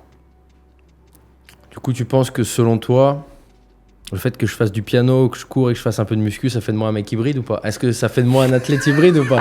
Elle est bonne la transition? Là, t'es grave hybride, là. Ouais, t'es Là, grave je suis hybride hybride. quand même. Ouais. Vraiment? Vraiment. Et en plus t'écris de la poésie, alors je veux dire... Ah bah, j'ai pas voulu trop me gonfler, je l'ai pas mentionné. Tu vois. Ah ouais, je vais le dire, c'est bon. Allez sur le Instagram de Vince. Ouais, Tu pourras si le vous voulez. tu pourras le plugger. D'ailleurs, c'est la Saint-Valentin. On est quel jour là? Dans 4 jours, c'est la Saint-Valentin? Ouais, c'est ça. Bah non, ça sert à rien. J'allais dire les mecs piquez des textes que j'ai écrits et donnez-les à vos meufs. Mais le podcast sera pas sorti. Ouais, remonte dans le temps et... Voilà. Du coup, là, forcément, je pense que tu as compris, j'ai un peu envie de t'emmener sur ce sujet d'athlète hybride, de sport hybride. Bon, là, on est en 2025, février. Et depuis quoi? 1 an et demi? 1 an, le CrossFit, il subit quand même un déclin, un petit peu. Mhm. Qui, selon toi, il y a quoi? Je pense que c'est multifactoriel. Il y a... J'ai vu les chiffres d'inscrits aux Open, Ouais. de création de box, de renouvellement de... Ouais. Ça a vraiment décroissant, quoi. Ouais, bon, après, voilà, ça varie selon où tu regardes. Tu vois, si tu regardes aux États-Unis, par exemple, le pic là-bas, il était il y a des années en arrière déjà. Le pic en Europe, je pense qu'on vient de le passer à peu de choses près. Et forcément, après le pic, tu as forcément une redescente derrière. Peu importe de... C'est le mec qui analyse les graphes là, qui parle. Là. Ouais, là, j'ai des graphiques dans ma tête. Là. Ouais, Des graphiques l'inflexion, plein elle est arrivée, quoi. graphique plein les yeux. Là. Ouais. Ouais. On est définitivement sur la redescente. Et je pense qu'il y a plusieurs facteurs. Il y a une chose qui, pour moi, est, à mon avis, centrale, c'est que depuis toujours, la compétition du CrossFit, que sont les CrossFit Games, chaque saison, ça change. Le format change, les prérequis changent, la compétition change, les emplacements changent, comment tu te qualifies pour telle et telle étape change. Et je ne dis pas que c'est mauvais, parce que le CrossFit, c'est un sport qui est très très jeune. Et je pense que ouais, le fait que ça change chaque année, ça aide pas un sport qui essaie de se professionnaliser, des athlètes qui essaient de se structurer et forcément gagner leur vie autour d'une discipline sportive. Et à un moment donné, quand tu n'as aucune régularité dans la manière dont les compétitions sont apportées, ça devient compliqué de planifier tes compètes, d'essayer de décrocher des sponsors, d'avoir quelque chose de régulier. Parce qu'au final, tu n'as pas de base sur laquelle travailler. Chaque année, il faut recommencer avec un tableau blanc et te dire « Ok, qu'est-ce qu'ils vont nous faire cette année ?» Ça va changer du tout au tout, comme ça l'a fait toutes les années jusqu'à maintenant. Et alors oui, il faut s'adapter, forcément. Mais à un moment donné, quand c'est ton job et que tu t'entraînes 2-3 fois par jour et que tu respires littéralement pour ça H24, je pense que pour certains, ça devient un petit peu compliqué. Après, là, on parle forcément une toute petite minorité d'athlètes de l'élite, là. De l'élite qui vit de ce sport, qui peut prétendre aller aux Games, etc. Après, pour le déclin général, encore une fois, c'est culturel, sociétal, il y a plein de facteurs qui font que les choses évoluent. Il y a le Aerox qui gagne énormément en popularité ces derniers temps. beaucoup de crossfitters qui vont participer au Aerox aussi. Je pense que je suis allé d'ailleurs le week-end dernier voir mon frère faire son premier Aerox le samedi à Saint-Gall en Suisse. Et c'est vraiment très chouette à suivre. Tu vois, c'est une course. Je pense qu'ils ont... Et je connais pas vraiment l'histoire de l'Aerox. Le CrossFit, je connais bien parce que je suis dedans depuis 2011, je crois que j'ai commencé le CrossFit. Okay. Donc vieux de la vieille. Même si aujourd'hui je pratique pas dans une box, etc. Pour plusieurs raisons. Mais le fait est que j'ai toujours suivi le CrossFit. Et pour moi, ça a toujours été une pièce importante de mon développement dans la préparation physique. Mais le Aerox a su prendre quelques éléments intéressants du CrossFit, notamment le fait on peut appeler ça des interférences, ou le fait de croiser des aspects d'endurance et de force, d'enlever beaucoup d'éléments techniques, notamment l'haltéro, la gym, et d'autres mouvements qui demandent quand même une compétence et une gestuelle qui est importante, pour permettre à un maximum de monde de faire la course, en fait. C'est là, selon moi, qu'ils ont fait la diff. C'est ça. Quand tu enlèves la contrainte de, je sais pas, muscle up aux anneaux, handstand walk ou l'haltéro, qui font peur, je pense, à beaucoup de débutants. Enfin, c'est un ticket d'entrée qui demande des heures et des mois et des années de pratique. Ouais. Versus pousser un chariot, sans dénigrer, hein, c'est pas du tout, je le dis pas, mais pousser un sled, c'est du travail, quoi, tu vois. Farmer carry, c'est pareil, c'est ça. Et après c'est courir, donc c'est des athlètes incroyables, hein, les top athlètes Aerox.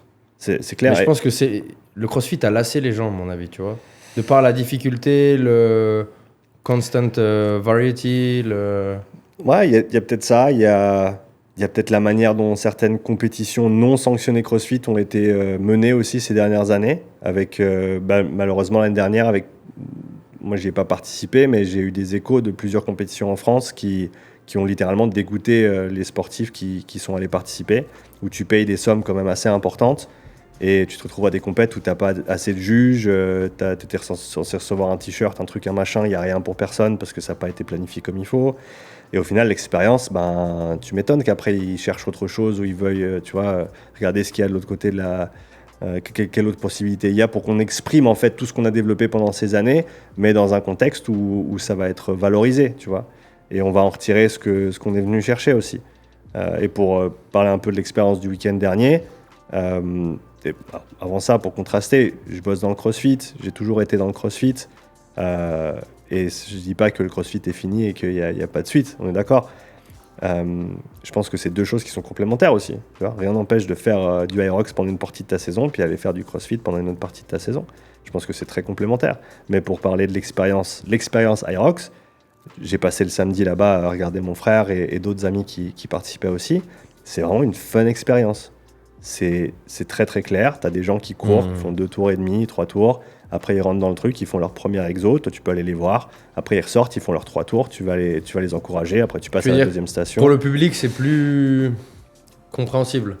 Ouais, c'est déjà ça, oui. Je pense que le fait qu'on se soit connu d'avance, ça aide. Il y a des discussions dans le CrossFit là-dedans depuis des années, avec le fait de standardiser en tout cas certains mouvements, le fait que pour les grandes compétitions, au moins les mouvements soient annoncés quelques semaines à l'avance pour que les standards soient connus. Ça, c'est un gros problème. Il y a des gros problèmes de judging dans le Aerox aussi, qu'on ne se cache pas. Tous les week-ends, il y a des gens qui sortent et qui disent « Ouais, là, j'ai été jugé comme ça. » Et on l'a vu de nos propres yeux aussi en regardant des events. T'as des gens qui se font reprendre, qui se prennent 20 no-reps sur les wall balls alors qu'ils sont à la parallèle. Et t'as des gens qui n'ont jamais touché la parallèle, qui font leurs 100 reps et qui passent. Et il y aura toujours des soucis de judging. Ça, c'est incontestable. Il y a des problèmes des deux côtés. Mais c'est vrai que le fait qu'il y ait tant d'inconnus dans le CrossFit, que quand quelqu'un de nouveau regarde, si tu comprends pas le sport, tu n'as aucune idée de ce qui se passe. Si c'est pas les games et qu'il n'y a pas noté exactement ce qui se passe sur l'écran, tu n'as littéralement aucune idée de ce que les gens font. Ils sont en train de faire des mouvements, ils font quelques reps, après ils vont faire des reps là-bas, c'est pas les mêmes reps que ce qu'ils ont fait avant. Après, des fois ils reviennent, des fois ils reviennent pas, des fois ils reviennent une fois mais après ils repartent. Enfin, tu vois. Donc, c'est vrai que d'un point de vue spectateur, non initié, c'est très très dur de suivre le CrossFit. Alors que le Aerox, tu te pointes, tu dis « Ah, ils courent, ils vont à la station 1, il y a un grand 1 en plus, donc tu sais où c'est. Ils courent, ils vont à la station 2, ils courent, ils vont à la station 3, et tu n'as pas besoin de finir le truc pour comprendre comment ça va se dérouler jusqu'à la 8e station. » Tu vois. Et pour les compétiteurs aussi, de ce que mon frère a dit, c'est très plaisant. C'est carré, c'est à l'heure, tu sais où tu commences, tout le monde a son dossard, a sa petite puce à la cheville, tu sais ton truc, t'as merdé ça, tu prends une pénalité, et puis voilà, tout le monde sait à quoi s'en tenir, tu ressors avec ton patch, t'as une petite binge à la fin, une chouette photo, très très belle expérience sur la journée ou sur le week-end. Moi, mes potes, ils me disent, ils abusent, ils donnent pas un t-shirt pour 150 € l'inscription, quand même. Bon. Après, voilà, on peut toujours se plaindre. Ouais, on peut toujours... Et forcément, il y aura toujours des manières de faire mieux. Mais je pense que oui, ça doit être un des phénomènes qui fait que le Aerox prend vraiment de l'essor et que le CrossFit a un petit peu de peine. Encore une fois, il y a plusieurs facteurs, on en a cité plusieurs. Mais je pense que le fait que tout soit toujours inconnu et qu'au final, ce soit très très dur à suivre si tu n'es pas déjà dans le milieu, si soit tu n'en pratiques pas ou tu n'as pas genre, un membre de ta famille qui en fait et qui t'en parle à tous les repas du dimanche midi, c'est pas facile de se mettre dedans, quoi. Donc je pense qu'il y a du travail à faire de ce côté-là. Et de ton regard, on va dire, de physiologiste de l'effort, l'athlète Aerox, on va dire top niveau, hein, est-ce que c'est un parent pauvre du crossfitter de haut niveau? Non, je pense que c'est pas les mêmes athlètes. Ils sont pas prédisposés à la même chose. Alors, est-ce que tu peux performer à un très haut niveau dans les deux sports? Absolument. Il y en a qui le montrent et qui le font. Mais clairement, on a une dominante course sur le Aerox qui est très importante. Tu as 8 kills de course. Tu as, je crois, 55 à 60% de l'event en temps qui est sur la course, pour les meilleurs en tout cas, voire peut-être même plus pour les moins initiés. Et donc ça fait que déjà tu as des profils coureurs. Et 8 kills, alors c'est pas de la longue distance, mais c'est plutôt long. Quand tu le fais plein gaz... Et si tu contrastes ça au CrossFit, si on prend la moyenne des Metcon qui sont entre 3 et 15 minutes pour la vaste majorité, il y en a des plus courts, il y en a des plus longs bien sûr, mais la majorité des choses que tu retrouves en compétition, c'est dans ces créneaux-là. Ça contraste pas mal avec l'effort d'une heure, 1h20, voire 2 heures pour certains sur le Aerox. Donc au final, si on parle physio, c'est plus le même type d'effort. Sur le CrossFit, on est véritablement sur un effort de haute intensité. C'est des efforts qui sont plutôt courts. Le Aerox, il y a des pics forcément et c'est pas linéaire parce qu'il y a ces stations, il y a de la force, il y a ce mélange entre course et les autres. Mais le fait est que c'est quand même un effort qui est plutôt type moyenne intensité. Parce qu'on arrive autour d'une heure et c'est à peu près là que se fait la transition entre la moyenne et la haute intensité. Et donc physiologiquement, c'est pas le même sport. Et c'est pas les mêmes demandes non plus. Donc je pense qu'il y a forcément un autre profil d'athlète qui va s'élever ou qui va se démarquer, et qui va pas forcément être exactement le même que sur le CrossFit. Et du coup, si on est un peu pragmatique, ça serait quoi tes recos là, pour les mecs qui nous écoutent? Pour la partie cardio, qui veut performer en Aerox, un autre qui veut performer en CrossFit. Enfin, quelles sont les différences selon toi ou les écueils dans lesquels il ne faut pas tomber? Quelles sont les deux grandes les spécificités, pas deux, parce qu'il y en a forcément plus, qui viennent démarquer les deux pratiques dans l'entraînement, dans le développement du cardio, selon toi? Celui qui veut performer en CrossFit, il commencerait avec de la moyenne intensité, basse, moyenne intensité, pour aller vers de la haute intensité. On passe du général au spécifique. Là où le Aerox, qui lui est plutôt à moyenne intensité, il va peut-être commencer sur de la haute intensité en début de saison, pour revenir ensuite sur la moyenne intensité, pour revenir plus proche de l'event. Et encore une fois, je dis pas moyenne intensité parce que c'est pas aussi dur que le CrossFit, hein. C'est très très dur. Peu importe ton niveau, c'est du travail. Et il faut la tête, il faut rester dedans, il faut aller jusqu'au bout. Mais donc, tu peux les approcher de manière presque inversée, l'une et l'autre. D'accord. Du fait du temps, en fait. C'est tout lié au temps. Tout est une histoire de temps par rapport à ça. Une fois que tu comprends le spectre d'intensité par rapport au temps, de différents types d'efforts, tu peux mieux les catégoriser et comprendre comment t'entraîner pour tel ou tel effort, selon où ça se trouve justement sur cette échelle de temps. Et quel ratio sur une semaine pour l'un et pour l'autre de tempo run, d'endurance fondamentale, tu mettrais? Je dirais que pour l'Aerox, il faut quand même une part d'endurance fondamentale qui est plus importante du fait de la durée de l'événement et que on le voit, hein, les très bons coureurs performent très bien dans la discipline. Après, oui, il faut la force aussi pour les différentes stations, mais la diff, tu fais clairement la diff sur la sur course, le run, hein. bien sûr. Ouais. J'ai un triathlète français qui a fait son premier Aerox ce week-end, on discute un petit peu, et il a fait un très bon temps, il a fait une 0,3 je crois, quelque chose comme ça, et il s'est jamais entraîné pour un Aerox. Alors il a un métier physique, voilà, il est bien physiquement, C'est solide, hein. mais à la base c'est un triathlète, tu vois, et il fait un gros temps quand même. Ouais, c'est un gros temps, Parce qu'il a une condition physique qui est propre, Ouais. et parce que c'est un coureur surtout. Ouais. Tu prends quelqu'un qui est juste fort et tu le fais faire un Aerox, fais pas une 0,3, même s'il est très très fort. Donc presque un mec qui fait toutes ses stations à 3,30 de course. Déjà, il est bien, quoi. Ouais, bah après oui, faut pouvoir pousser, tirer les sleds et gérer les différents poids selon la catégorie dans laquelle tu te trouves. Alors forcément, tu es obligé de faire les deux. Mais après, en proportion, pour y revenir, je pense que le crossfitter a besoin d'un peu moins de basse intensité, par exemple, si on parle de ça. Il y a certains moments de la saison où ils peuvent en prendre un petit peu plus. Je pense que la majorité de ceux et celles à qui j'ai parlé qui en ont mis un petit peu plus dans leur semaine que ce qu'ils faisaient avant, ils en retirent les bénéfices. En récup ou vraiment dans les compètes En récup, en capacité de travail. En fait, faut le voir de la manière, faut le voir comme un bénéfice indirect sur ta compétition. Ce que je veux dire par là, c'est que comment tu vas être bon dans ta compète? C'est en t'entraînant. Dur, fort, longtemps, souvent. Et à toute chose égale, si tu t'entraînes plus qu'un autre, il y a des chances que tu sois un petit peu meilleur. Si tu veux t'entraîner plus, il faut que ton corps puisse l'encaisser. Et c'est là où l'endurance fondamentale est intéressante. C'est que non, l'endurance fondamentale, ça ne va pas te faire 30 muscle-up plus rapidement. Mais indirectement, ça veut dire que tu peux faire plus de volume, donc plus de muscle-up, et donc il y a des chances que ton 30 reps max devienne meilleur. Donc c'est un bénéfice indirect.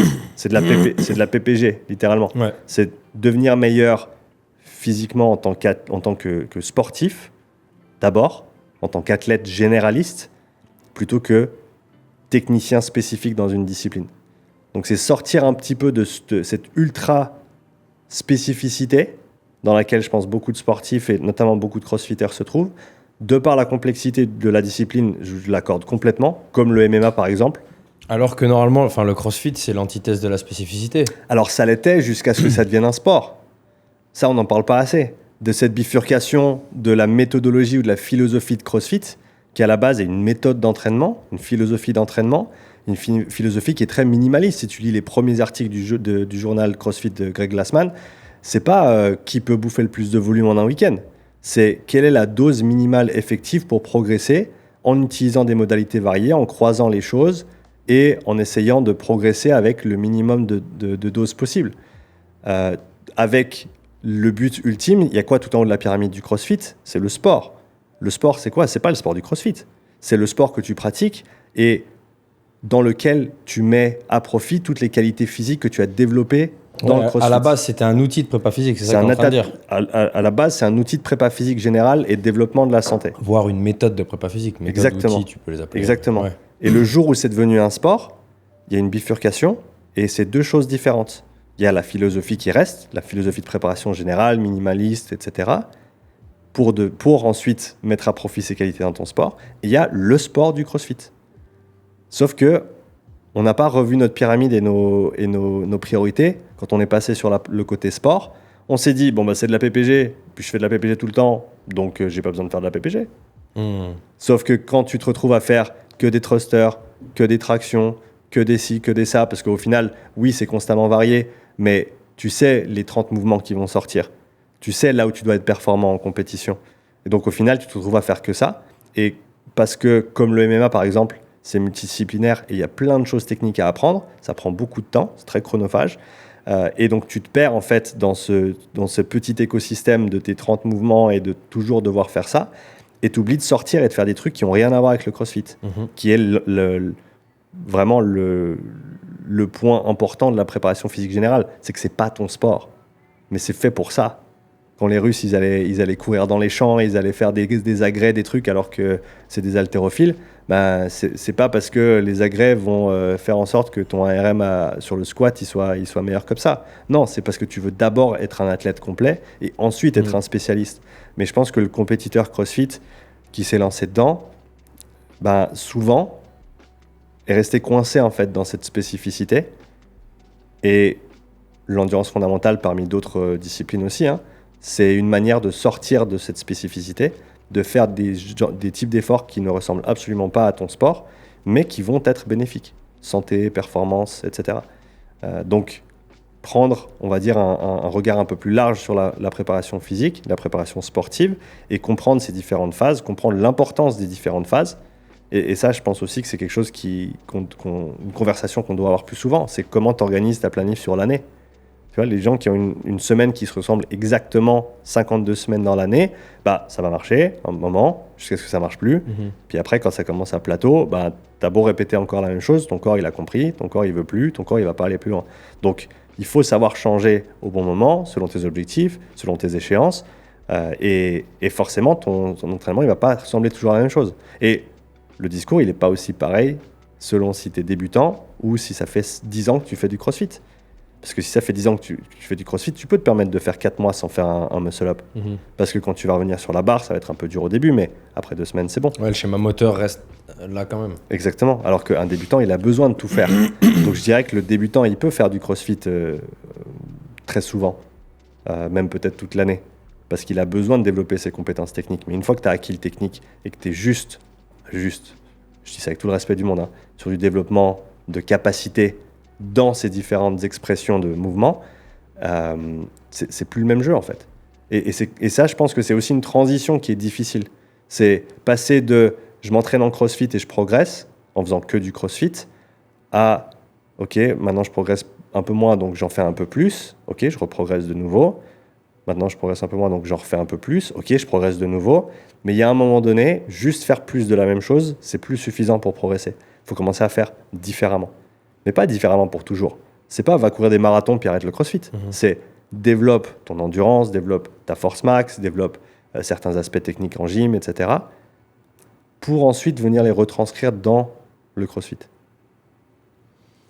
Après, c'est là que tu peux toucher du doigt les limites les limites négatives des interférences, quoi. Quand tu vas dire à un mec diminue par 2 ta dose de CrossFit et augmente par 2 ta dose de course, bah, sa force max va chuter sur les back squats, va chuter et après c'est dur à accepter, Il y a l'ego, si tu planifies bien les choses, tu vas perdre un petit peu, on est d'accord. Si tu passes de 4 séances de force à 1 ou 2 séances de force, c'est pas le même jeu, mais tu peux maintenir la majorité de tes qualités avec une fraction du volume. Oui, tu maintiens, je m'en rends compte, moi qui cours un peu, tu vois, mais... Une question que je voulais te poser, parce que t'es comme on l'a dit tout à l'heure, le pape de la zone 2. Non mais je te taquine, hein, bon là, c'est une question perso que je pourrais avoir si je t'avais en coach, tu vois, mais... Moi, je pense que depuis que j'ai commencé à courir, j'ai jamais fait une séance en zone 2. Je pense jamais, vraiment, tu vois. Et je l'ai compris un peu encore plus ce matin. Bon, c'était sur le vélo, le test qu'on a fait, mais... Est-ce qu'on peut... Enfin, je te pose la question en ayant un peu la réponse, mais je me doute de ta réponse et que ça s'arrête à un moment donné. Moi, je pense que je m'entraîne toujours un peu au seuil, finalement. Tout le temps, si tu veux, chaque fois que je cours. C'est-à-dire d'aller là où c'est dur, mais... dur où je peux tenir. Enfin, je vais pas t'expliquer ce que c'est qu'un entraînement au seuil, quoi. Est-ce qu'il n'y a pas des profils, des mecs, dont du coup je m'inclus dans cette équipe-là, qui peuvent faire des jolis progrès, enfin jolis, j'ai un niveau dégueulasse en course, parce que j'ai l'impression qu'en continuant de m'entraîner comme ça, je suis pas encore arrivé à mes limites, si tu veux. Je le ressens parce que de semaine en semaine, après c'est à coup d'un volume assez important, enfin pour moi, tu vois, 70 bornes par semaine, ça commence à être beaucoup. Du coup, est-ce que tout le monde a besoin de zone 2 ou est-ce que par exemple pour moi qui je sais pas peut-être une grosse tolérance à l'effort ou tu vois, est-ce que s'entraîner toujours comme ça un peu au seuil c'est valable, est-ce que c'est risqué, est-ce que je vais dans le mur? Je pense que ça fonctionne tant que ça fonctionne, continue. C'est ça le maître mot. Je suis pas là pour dire que tout le monde doit faire de la zone 2 demain. Je suis là pour dire que quand ce que tu fais ça marche plus, si tu n'as jamais fait de zone 2, il y a des chances que ça t'aide. Et jusqu'à maintenant, j'ai vu très très peu de cas, voire pas du tout, où ça aide pas. On en revient à le meilleur entraînement. C'est ce que tu fais pas. C'est ce que tu fais pas. Et ça, c'est vrai dans tout. Et d'ailleurs, on en parlait aujourd'hui. Hein. Je fais un test physio, je collecte toutes ces datas, je fais des tableaux, des graphiques, des machins. Et au final, au travers de notre conversation, je vais comprendre qu'est-ce que tu fais, qu'est-ce que tu fais un peu moins. Et la première chose que je vais te conseiller en termes de prochaines étapes pour te développer, c'est va faire les trucs que tu fais pas. Parce que forcément, ton corps, il n'est pas habitué à ce genre de stimulus. Donc, il va plus vite s'adapter. Donc, tu vas faire des progrès assez rapidement. Même si on se l'accorde sur de la zone 2, par exemple, qui est de la basse intensité, qui est de l'ordre du changement structurel de tes cellules, de la manière dont ton corps fonctionne de manière très, très au plus profond de lui-même, c'est des changements qui prennent du temps. Ce n'est pas des changements qui se passent en 2-2. Ça prend 8 semaines, 10 semaines pour vraiment commencer à sentir les changements parce que tu changes littéralement la manière dont ton corps est fait. Hein, le nombre de capillaires qu'il y a autour de tes fibres musculaires, les mitochondries à l'intérieur des fibres, la manière dont ton cœur y bat, la manière dont le sang est transporté, etc. Toutes ces choses-là prennent beaucoup de temps à changer. Mais ça reste quelque chose c'est un levier en fait. Alors je reformule. Est-ce que si par exemple, pour les 8 prochaines semaines, je m'impose une séance 3 fois par semaine de vélo sur le bike air, comme j'ai fait hier un peu au seuil à 45-50 minutes à 180 watts de moyenne, ce qui, tu vois à quoi ça correspond, ce que tu m'as testé aujourd'hui. Si je fais ça 3 fois par semaine versus si je fais 3 fois par semaine, une fois cette séance-là et 2 fois de la zone 2. Si on part du principe que je peux assumer et encaisser les 8 semaines à 3 séances au seuil comme ça, est-ce que j'aurais pas des plus gros progrès que si je fais... Oui. Si, je les aurais, on est d'accord. Oui, mais tu m'as dit 8 semaines, pas en perpétuité. Parce qu'à un moment donné, tu vas développer un tel moteur qu'avec les 3 par semaine, ça va te coûter beaucoup trop et que invariablement, tu vas être obligé de baisser une certaine partie de ce volume pour pouvoir encaisser ces grosses séances qui, maintenant que c'est plus 40 minutes à 180, mais c'est 40 minutes à 280, c'est pas le même coût sur le corps, sur le système nerveux quand tu fais ça 100 watts ou 200 watts plus haut.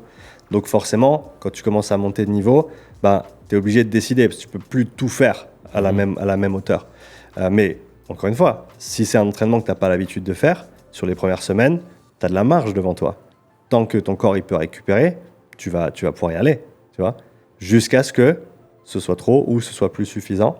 Et c'est là où c'est le moment d'avoir la conversation de « Ok, quelle est la prochaine étape ?» Est-ce qu'il faut que... Le dopage. Excusez-moi. Est-ce qu'il faut pas chez le pharmacien? Est-ce qu'il faut baisser un petit peu l'intensité de certaines séances? Est-ce qu'il faut alterner, parce que ça peut être oui et non. Je veux dire, tu pourrais faire une semaine 3 et une semaine 2+1. Et après une semaine 3 et une semaine 2+1. Alors, oui, est-ce que ça retardera entre guillemets les progrès que tu aurais pu avoir sur 8 semaines en faisant que 3? Mais on en revient un petit peu à cette conversation de la recherche, de se dire qu'est-ce qui est optimal sur 8 semaines sur le papier, mais après, qu'est-ce qui est optimal en perpétuité? Parce que le meilleur niveau possible à atteindre, tu le sais, ça prend une vie pour le construire. C'est pas fait en 8 semaines. Donc, ce qui marche sur 8 semaines, c'est cool. Mais après, il faut se demander qu'est-ce qui se passe sur les 8 semaines d'après. Il y a ce type d'entraînement qui s'appelle le SIT, le Sprint Interval Training, qui les intervalles Wingate, pour ceux qui connaissent ce terme-là. En gros, alors c'est un format parmi d'autres, mais 30 secondes à bloc. Genre, tu mets ta vie sur les 30 secondes à vélo, tu te reposes 4 minutes, tu fais ça 4 fois, tu fais ça 3 fois dans la semaine. Ça, c'est un protocole de recherche qui a été bien documenté, qui marche très très bien, surtout au début. Prendre ça te viole, non? Ça te viole un truc de dingue. Ouais. Non, c'est des séances qui font vraiment mal.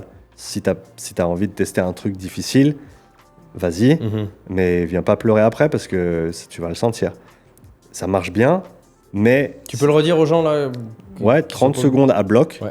Donc tu mets une résistance tu mets une résistance sur le vélo pour faire en sorte qu'à ton pic de puissance, autour de 8-10 secondes, tu vas être, on va dire, dans les 120 tours minutes à peu près. D'accord. Ok. Donc il faut te tester un peu sur l'échauffement pour voir où tu vas mettre la réglette.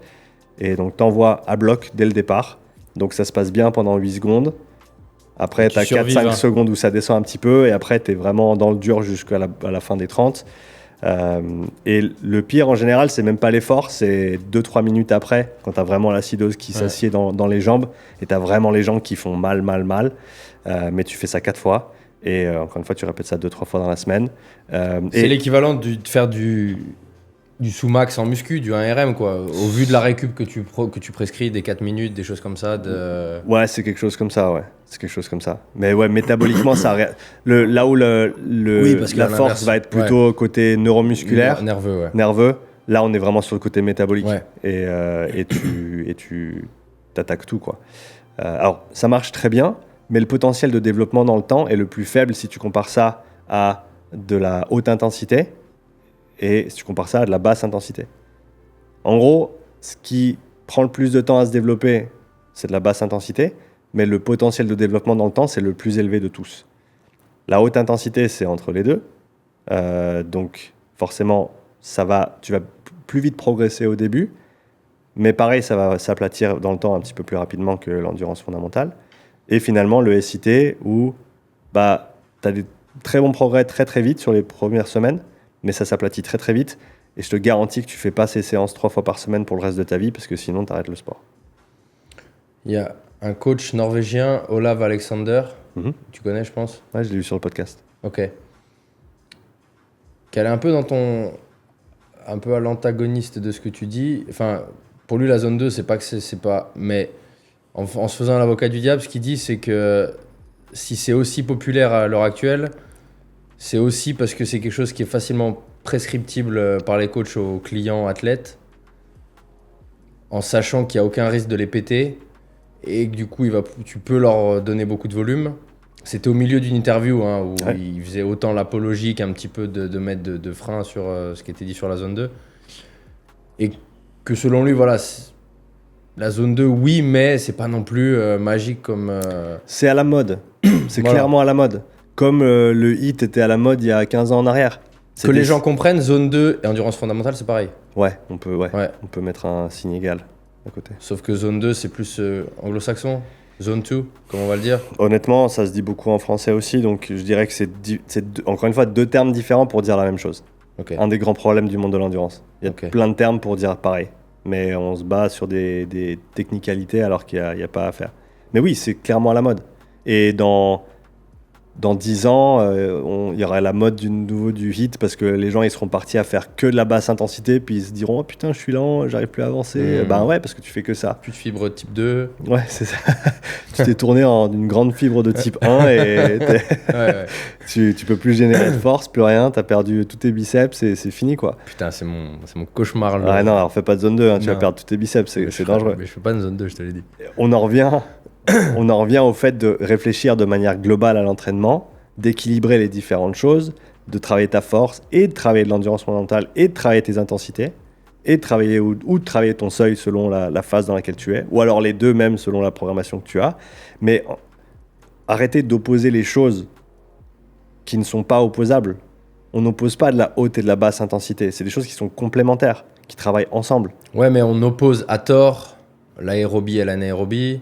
Ouais. Alors que les filières, elles bossent ça déjà, c'est un concept qui a pas de... Enfin, c'est pas que c'est un concept qui a pas de sens, c'est que, ouais, techniquement, c'est pas comme ça que ça fonctionne. Ton effort, il est aérobie de la première milliseconde. Voilà, c'est ça, et la milliseconde d'après, et ça switch. Dès qu'une fibre se contracte, tu utilises de l'oxygène. D'ailleurs, pour les techniciens qui aiment bien la phosphocréatine, il n'y a pas de phosphocréatine sans oxygène. Et pour ceux que ça intéresse, allez chercher un petit peu la navette de la phosphocréatine. Ça se passe où? Ça se passe dans la mitochondrie, avec l'ATP qui est généré par le système de transport d'électrons. C'est-à-dire que ta phosphocréatine, là, tu en as une réserve pleine parce que tu es au repos, mais elle vient d'où? De l'oxygène qui a été utilisé avant, qui a resynthétisé cette phosphocréatine. Sans ça, sans apport d'oxygène, il n'y a pas de phosphocréatine. Donc, la phosphocréatine au repos, c'est en gros ton tampon énergétique, c'est la réserve que tu as accumulée pendant que tu te reposais avant, avec l'oxygène que tu as... Je me repose pas, moi je suis Goggins. Ils ne sont jamais se reposer. You don't know me, son. C'est ça. Mais tout est lié. Tout est lié, tout fonctionne ensemble. Donc, il faut arrêter d'opposer les choses et il faut commencer à juste comprendre comment elles travaillent ensemble. Comment est-ce que la basse intensité complète de la moyenne ou de la haute ou de la très haute intensité? Comment est-ce que la force complète de l'endurance et vice-versa? Et une fois qu'on peut parler encore une fois en « et pas en « ou », je pense qu'on a une conversation qui est beaucoup plus intéressante. Plutôt que de simplement de chercher chercher des conflits, à mettre des choses en opposition pour dire moi j'ai raison ou ma team elle a juste, alors que c'est pas le combat en fait. Le combat c'est comment jouer avec tout, comment jongler, comment équilibrer, comment planifier, comment périodiser, selon les objectifs, selon la personne, selon le moment de l'année, selon les besoins, selon les possibilités logistiques aussi. Hein. Tu te retrouves perdu dans la pampa au milieu de l'hiver, t'as pas le choix, ben vas-y, va faire du ski ou va faire de la rando. Enfin, voilà, hein, si t'as pas le choix, faut faire. Et je pense qu'on peut avoir des conversations qui sont plus enrichissantes si on commence à essayer de mettre les choses ensemble et de comprendre comment elles fonctionnent ensemble. Que oui, tu peux te passer de certains trucs pendant un certain temps, peut-être même pour toujours pour certaines personnes, mais ça ne veut pas dire que c'est vrai pour la majorité des gens. Et que si on veut avoir, entre guillemets, le meilleur entraînement possible, eh ben, quand quelque chose ne fonctionne plus, on se doit d'aller chercher quelque chose d'autre. Et en général, on tombe sur ces choses-là à ce moment-là. Et dans les top athlètes endurance, je pense que ça va être une des dernières questions. Je prends un Kilian Jornet par exemple. Mhm. À quelle part tu penses il y a de génétique sur, comme tout le monde le dit, c'est un extraterrestre ou le triathlète dont on parlait tout à l'heure, là, comment il s'appelle Christian Blumenfeld. Ouais. À quel point ces mecs-là, c'est de l'entraînement versus c'est la grâce de Dieu, quoi. Les deux. Je veux dire, Kylian, ça fait depuis qu'il est gamin qu'il escalade des montagnes toute la journée. Alors oui, tu peux dire il a une bonne génétique. Ouais, mais il a aussi galopé dans les montagnes toute la journée depuis qu'il est gamin. Mm-hmm. Tu regardes les reportages sur lui, depuis qu'il est gamin, il adore ça, il fait que ça. Il fait comme quoi? les Kenyans qui vont à l'école en courant. Bien sûr. Ouais. Blumenfeld, il était dans l'équipe norvégienne très très tôt aussi, très très jeune. C'est des gens qui font ça depuis toujours. Alors, est-ce qu'ils avaient une prédisposition génétique à ce moment-là? Certes, peut-être, très certainement. Ouais. Who knows? On ne pourra jamais dire. Mais le fait est qu'il fait que ça. Et qu'en hiver, quand d'autres font un petit peu moins, ben, lui va faire des défis d'aller faire tous les 4000 mètres dans les Alpes avec ses collègues. Et au final, c'est un gars qui fait 8 à 10 heures d'entraînement tous les jours. Parce qu'il est tout le temps actif. Et après, tu t'étonnes qu'il puisse aller gagner des courses, des trucs. Talent. Bah, parce que c'est intéressant ce que tu dis, mais moi, je me plaignais il y a une semaine de mon petit niveau en piano qui stagne. Et je suis un jazzman, un pianiste de jazz que je suis sur Instagram, Baptiste Trottignon, qui a mis une story où il a collé un post-it toutes les heures qu'il avait joué sur une semaine. Et c'était lundi 4 heures, mardi 2 heures plus 2 heures et demie. Donc pour montrer que un mec comme lui, qui est concertiste, enfin tout ce qu'on veut, il joue encore 7 fois 4, enfin tu vois, en moyenne, heures par jour, quoi. Là où un débutant pourrait se dire ouais non mais un mec comme ça il joue plus, ou comme tu pourrais dire un Kylian il court plus. Et en fait du coup ce qu'il faut que les gens se disent c'est que ça se cultive l'excellence. Bien sûr. Ouais mais et tu c'est bon de le rappeler parce que quand tu as atteint ce statut de GOAT ou comme un Steph Curry, je pense qu'il continue de shooter à 3 points inlassablement. Il continue à faire je sais pas ce que c'était, une demi-heure ou une heure après chaque entraînement où il fait 500 shoots tous les jours. Depuis des années. Ça veut dire qu'en fait, ce qu'il met en match, c'est une toute petite fraction de tous les shoots qu'il a fait dans sa vie. Parce qu'il fait que ça. Il est obsessif. Il fait que ça. Kilian Jornet, sur sa saison de base, il a posté sur son blog ce qu'il faisait dans ses entraînements dans les différentes phases de la saison. La saison, il fait son endurance fondamentale, entre guillemets, en trail. C'est 5 à 7 heures de course par jour, 5 jours par semaine. Après, il prend... le samedi, c'est récup actif, donc c'est 2 heures de footing. Et le dimanche, il fait off. Donc en gros, il fait 5 à 7 heures de... Ça peut être de la rando, ça peut être de la course. En gros, il est dehors et il est en train de faire des trucs. Toute la journée. Tout le temps. Et après, forcément, il a une base de dingue. Et quand il faut aller mettre du seuil, de l'intensité, des trucs, ben, il est capable de le faire parce qu'il a les kilomètres. Donc oui, je pense que, comme dit Alex Hormozy, volume negates luck. Donc plus tu fais de volume, et moins la chance est un facteur important. Ouais, c'est une belle conclusion ça. Le volume bat la chance pour les gens qui... Le travail. Ouais. Le travail. Si tu travailles pas, peut-être que tu auras ta chance, mais si tu veux ne pas dépendre de la chance, travaille. Je sais pas si tu savais qu'on approchait de la conclusion, mais tu as merveilleusement bien conclu. Merci. C'était un vrai plaisir, Sean. Partagez. Où est-ce que les gens peuvent te retrouver ? Partout sur Internet. Okay. Upside Strength, UPSIDE. Ok.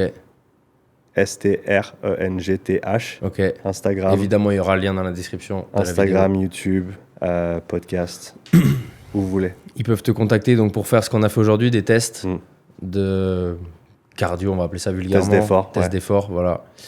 Séminaire, si la personne est gérante d'une salle, d'une box, peu importe, on n'est pas sectaire.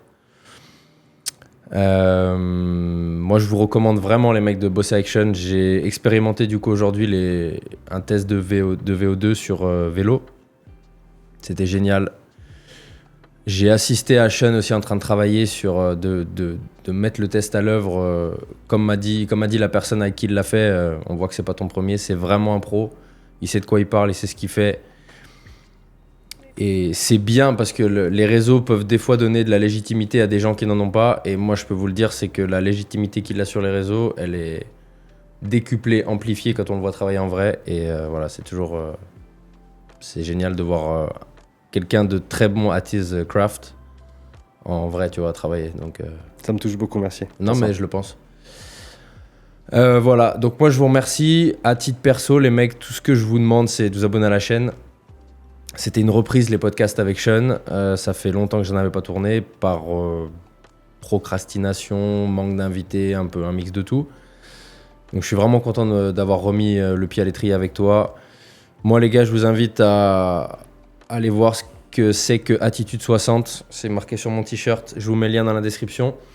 C'est un challenge entièrement gratuit qui, je le pense, peut vous changer la vie, qui balaye énormément d'aspects qu'on a évoqués pendant le podcast avec la créativité, le développement émotionnel, le développement intellectuel et évidemment physique. Donc vincent-isartel.com et c'est là que vous retrouverez le challenge gratuit Attitude 60 qui est destiné à tout un chacun. Donc je vous invite à le faire et à encourager vos proches à le faire. Je vous dis à très vite sur Ça dit quoi ou sur Instagram, peu importe. Allez suivre Sean, abonnez-vous à la chaîne YouTube et on se voit bientôt. Ciao. Ciao.